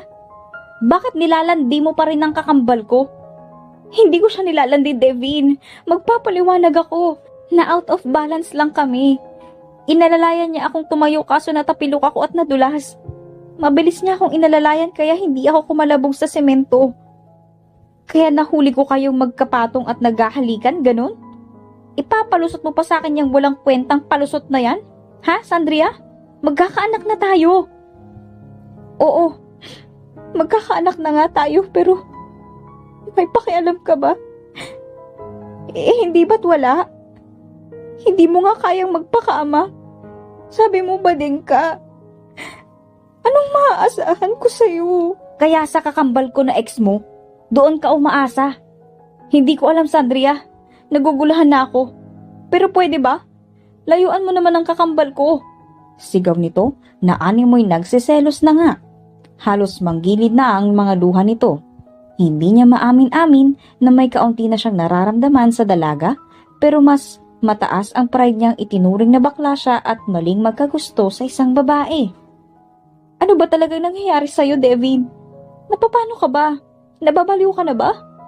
Oo, nababaliw na ako at kasalanan mo. Sigaw nito at mabilis na lumabas ng kwarto pagkatapos ay isinara ang pinto na halos ay masira na sa lakas ng pagkakalabog nito. Naguguluhan namang napanganga si Sandria. Ano raw? Muli ay mabilis na lumipas ang maraming araw. Bigla na lamang napansin ni Sandria ang biglaang pagbabago ni Devin. Madalas na itong umuuwi ng mas maaga at kapag nasa bahay si Dailan, hindi na ito umaalis kahit na may pasok pa ito sa kanyang resto bar. Natutuwa naman si Sandria na animoy unti-unti na ring nahuhulog ang loob kay Devin. Oh, ayan, ready na breakfast! Masayang wika ni Devin habang nakapilantik ang mga daliring inilapag sa lamesa ang kaluluto lang na ulam. Wow! Mukhang masarap, babe ah! Komento naman ng malawak na nakangiti na si Sandria. Kaunti namang natigilan si Devin na tila bigla na lamang bumilis ang tibok ng puso niya nang tawagin muli siyang babe ni Sandria. Masarap talaga yan! Anito nang nauutal at saka muling bumalik sa kakalanan para magsandok ng kanin. Kaunti pa siyang napabuga ng hangin at napahawak sa kanyang dibdib. Bakit ba nasisira na itong puso ko? Ano ba talagang nangyayari? Para akong baliw. Anito at nagpatuloy sa pagsasandok ng kanin. Paglingon niyang muli, bit-bit ang isang bandihadong kanin, nakakamay na nilalantakan na ni Sandria ang niluto niyang kaldereta na parabang magkabila kasing kamay ay may hawak itong manok na salitan din naman niyang kinakain. Napatawa na lamang ng mahina si Devin na animoy nakaramdam ng kilig. O kanin bakla, may ulam ka, wala kang kanin, kaloka ka talaga? Anito sa pabaklang paraan at nilagyan ng kanin ang plato ni Sandria. Napangiti naman ang babae at nagsalita. Naks, ang sweet naman. Love you. Malambing nitong sabi at muli ay masiglang kumain na parabang bata. Lalo namang bumilis ang tibok ng puso ni Devin at kaunting nawala sa sarili. Napailing na nga lamang siya ng ulo. Samantala, napapangiti na nga lang din si Dailan habang pinapanood sina Devin at Sandria. Kakapasok lang niya sa kusina at nakita ang napaka-sweet na eksenang iyon. Nakita niya pang kaunting namula ang pisngi ni Devin. Napangiti siya. Animoy nakakaramdam siya ng kaunting improvement sa dalawa. Para bang nahuhulog na rin ang kapatid niyang si Devin sa ex niyang si Sandria. Pwede ba akong makikain? Tanong nito nang nakakaloko sa dalawa. Nataranta at naparaning naman si Devin habang si Sandria ay chill lang na kumakain. Oo naman kuya. Uupo ka na. Anito ng kinakabahan, lalong natawa si Dailan na nagpipigil. Halatang halata masyado ang ikinikilos ng bakla niyang kakambal. Kinagabihan, habang nagpapahangin si Devin sa balkonahe at umiinom ng kape, bigla namang sumulpot si Dailan nang nakangiti ng nakakaloko. Anong ngiti naman yan? Mataray na tanong ng baklang si Devin. Nakita ko yun. Pangaasar nito. Ha? Ang alin? Yung kanina. Sabi mo nga sa akin, nahuhulog na ba ang loob mo sa kanya? Muli ay tanong nito. Kay Sandria? Hindi ah. Pangit-pangit nun eh. Pabuga ng hangin na sabi niya. Sus, kunwari ka pa. Halata ka naman. Ha? Halata ba? Sabay lingon nito sa kapatid nang namumutla. Naibuga naman ni Dailan ang kaiinom lang niyang kape at saka tumawa ng malakas. Hangis! Alam mo ikaw, kuya, buisit ka talaga eh. Simaktol nito at saka nag-poker face. So, totoo. In love ka na sa kanya? Tanong ng nakakaloko ni Dylan habang tumatawa. Hindi nga. Matinding pagtanggi naman ni Devin kahit na ang totoo, oo, nababaliw na nga siya kay Sandria. Ay sus! Sabay sundot pa nga ni Dylan sa tagiliran ni Devin kaya't napatili nang wala sa oras ang bakla. Natawa naman lalo si Dylan at mas inasar pa ang kapatid niya. Ilang sandali pa, bigla itong sumeryoso. Malapit ng mga anak si Sandria. Masaya ako para sa'yo, Devin. Sana maamin mo sa sarili mo kung ano ang totoong nararamdaman mo. Nasaktan ko siya dati at sobra ko yung pinagsisisihan. Lalo na nang malaman ko kung ano ang sinapit niya dahil sa kagaguhan ko. Kaso huli na eh. Buntis na siya. Ngayon na ikaw na ang magiging asawa niya at kaagapay sa lahat ng oras. Pakaingatan mo si Sandria. Iyon lang ang hiling ko at tangi kong mahihiling sa'yo.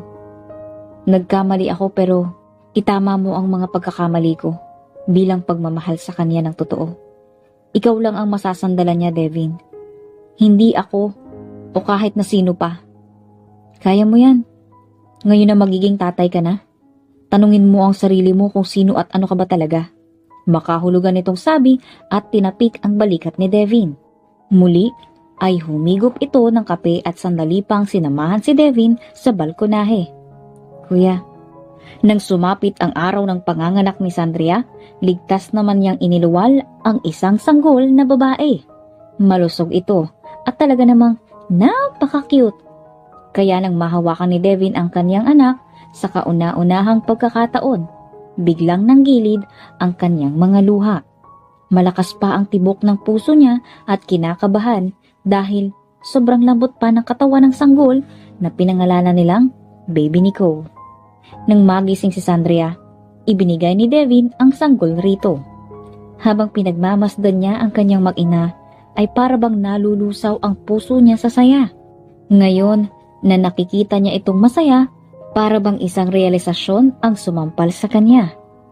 Ito yata talaga ang buhay ko.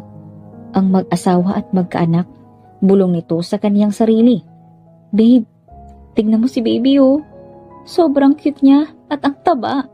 Naluluhang sabi ni Sandria habang kilig ang kanyang bagong silang na anak. Oo nga eh, napakaganda. Anito at kaunting hinagod ang sikmura ng bata. Mahal na mahal ka ni mami anak.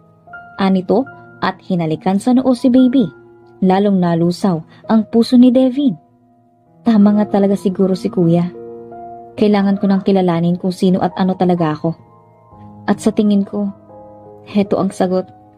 Ang maging asawa kay Andrea at ama sa anak ko.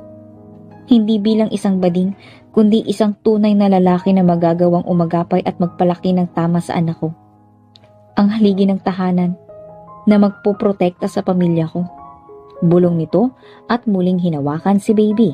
Kinuha muna rin niya sandali ito kay Sandria at kinilig.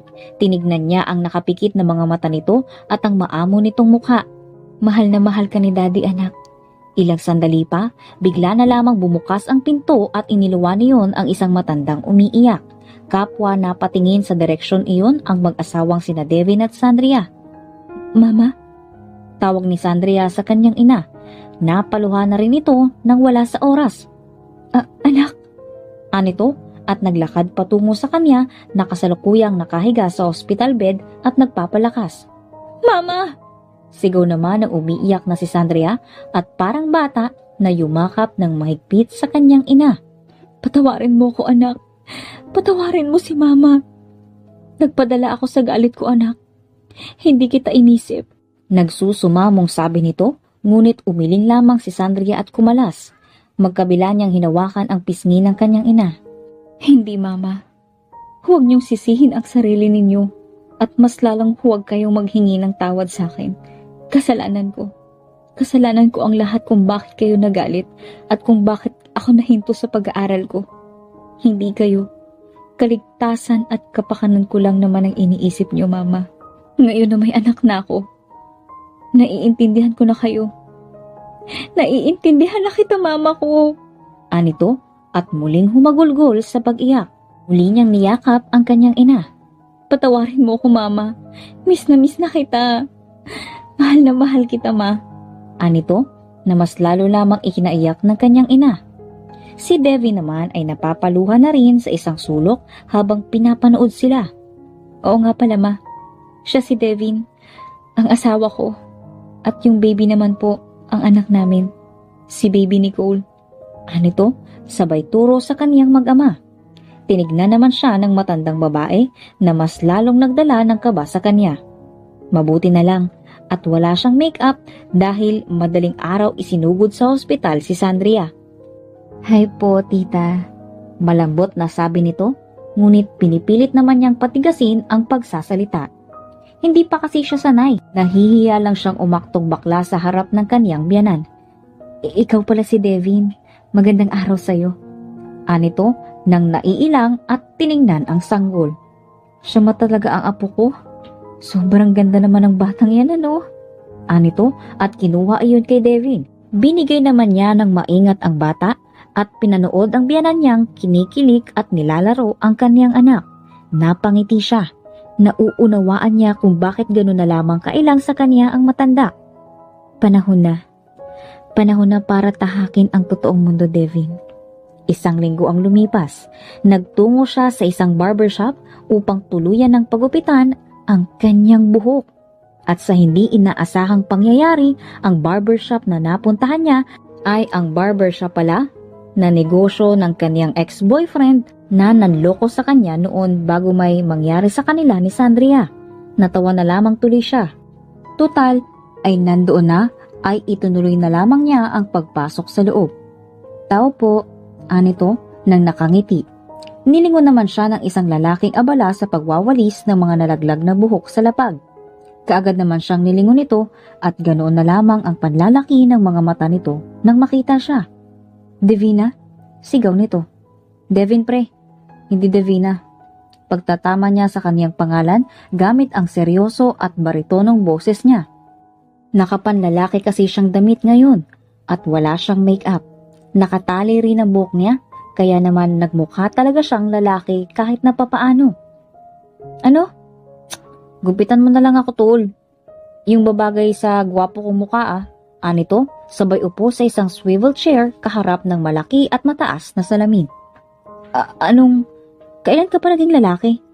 Grabe, hindi agad kita nakilala Sus, naisigaw mo na nga ang pangalan ko pagkakita mo Nakangisi namang sabi ni Devin.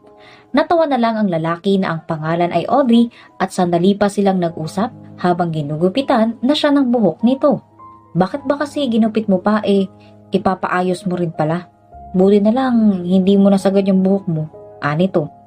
Bago kasi ito nagpunta sa barbershop ay sinubukan niyang bawasan ang kanyang buhok. Subalit hindi niya nagustuhan ang kinalabasan nito, kaya't itinali na lamang niya at nagpunta sa pinakamalapit na pagupitan.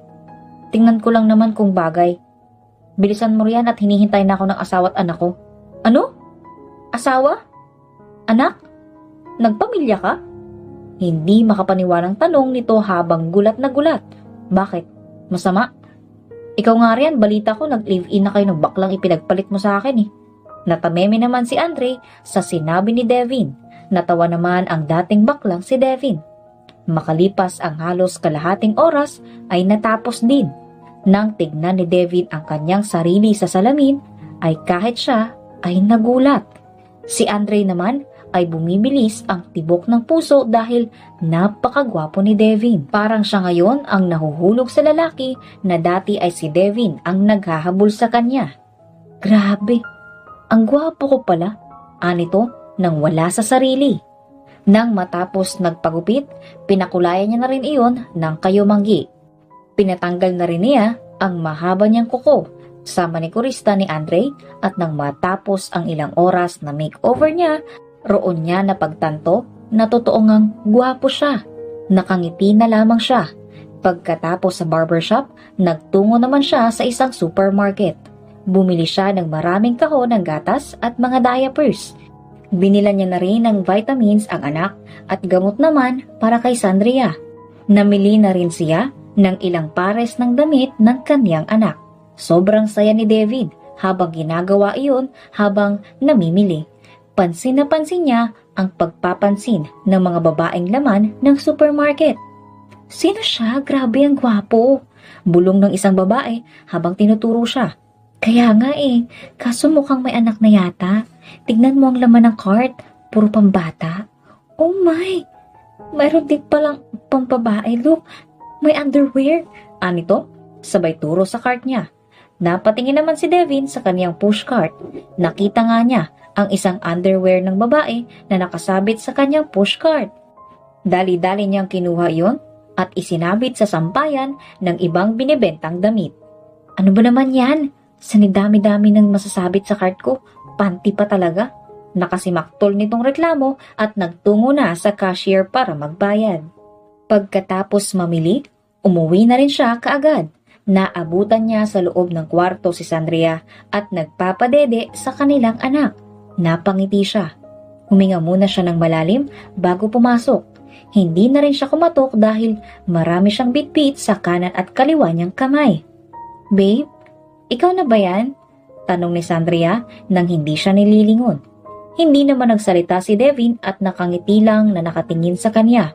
Nang walang marinig na sagot si Sandria ay nagtataka at kunot ang noo niyang nilingon ang lalaking kakarating lang nang biglang nanlaki ang kanyang mga mata. Devin? Sigaw niya. Napatayo rin siya nang wala sa oras. Hi babe. Bati naman ni Devin sa kanya. Bakit? Bakit naging lalaki ka? Gulat na tanong nito. Why? May masama ba? Ang nakangiti at nakakalokong tanong ni Devin.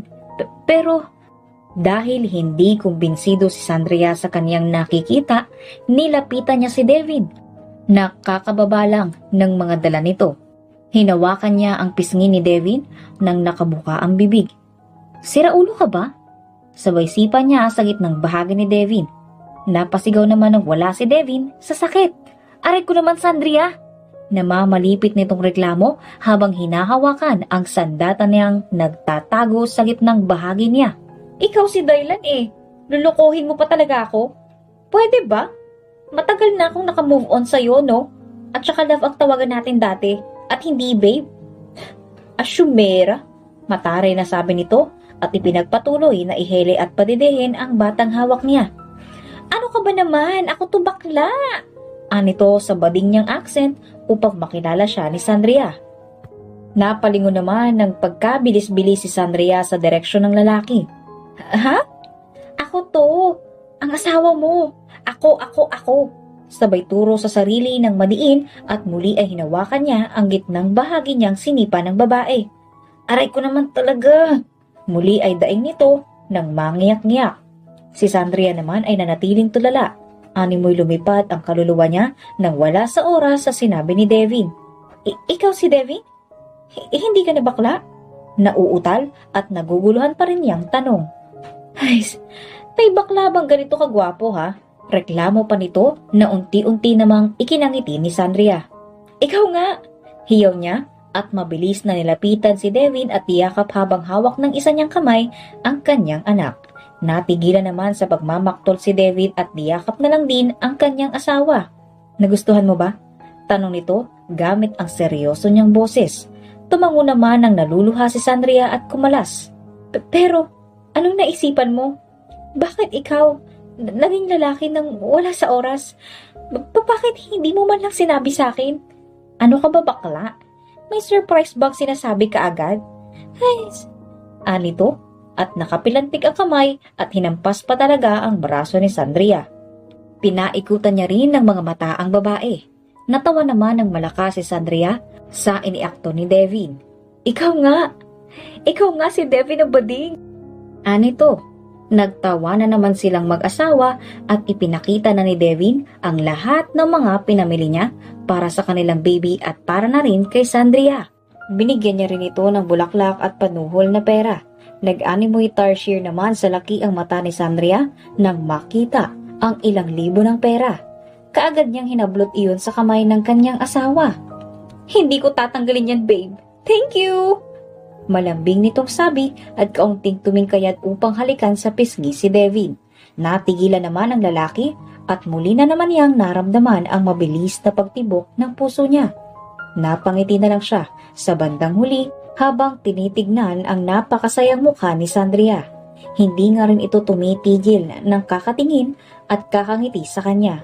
Para bang labis itong nagwapuhan sa kanya at dahil naakit na rin siya ng pagtingin ng malagkit na iyon ni Sandria. Hindi na niya napigilan ang sarili at kaagad na hinawakan ng magkabilang pisngi ni Sandria at marahan niyang hinalikan ang mga labi nito. Kapwa sila napapikit ng kanilang mga mata hanggang sa unti-unti silang kumalas sa isa't isa. Ano ka ba? Tingnan mo oh, nakatingin sa atin si baby. Anito? Habang tinitignan nila ang kanilang anak na nakangiting nakatingin sa kanila. Salamat Sandria sa pagdating sa buhay ko. Salamat sa pagbibigay sa akin ng anak at sa pagbabago ng buhay ko. Ngayon ko na-realize na ito ang totoong ako at matagal ko nang tinatakasan. Ang akala ko kasi, pusong babae talaga ang meron ako. Iniisip ko lang pala yun at ako lang ang gumagawa ng sarili kong problema. Anito, kami ang dapat na magpasalamat ng anak mo dahil binigyan mo kami ng magandang buhay. Nagawa mo ring baguhin ang sarili mo para sa amin lalong-lalo na sa anak mo. Sigurado ako na paglaki niya, ipagmamalaki kanyang sobra. Sagot naman ni Sandria at saka ngumiti. Muli naman siyang hinalikan sa noo ni Devin at dinamdam ang mainit nilang pagyakap. Hinalikan niya rin sa noo si baby Nicole at sandali munang kinuha. Siya muna ang kumilik rito habang si Sandria naman ay inaayos ang mga pinamili niya. Malawak naman ang ngiti ng babae na tinitingnan ang kanyang asawa. Kaya pala hindi ako para kay Dylan. Para sa kanya pala talaga ako. Salamat, Devin. Salamat.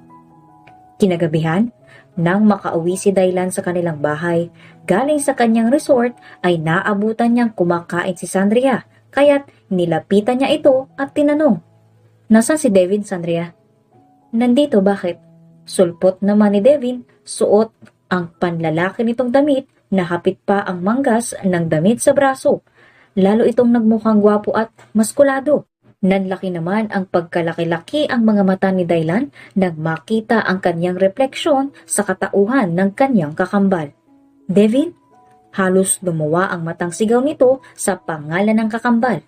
Parang gulat na gulat ka naman yata. Natatawa nitong tanong at saka sumandok ng kanin sa kaldero.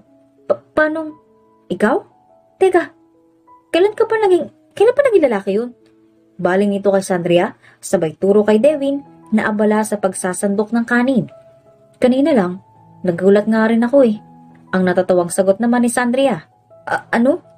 Huwag ka nga OA kuya. Pisikal na anyo ko lang ang nagbago no. Ako pa rin to. Ang Diyosa mong kapatid. Sabay kindat nito at kumembot-kembot pa sa paglalakad. Natawa lamang tuloy si Sandria. See?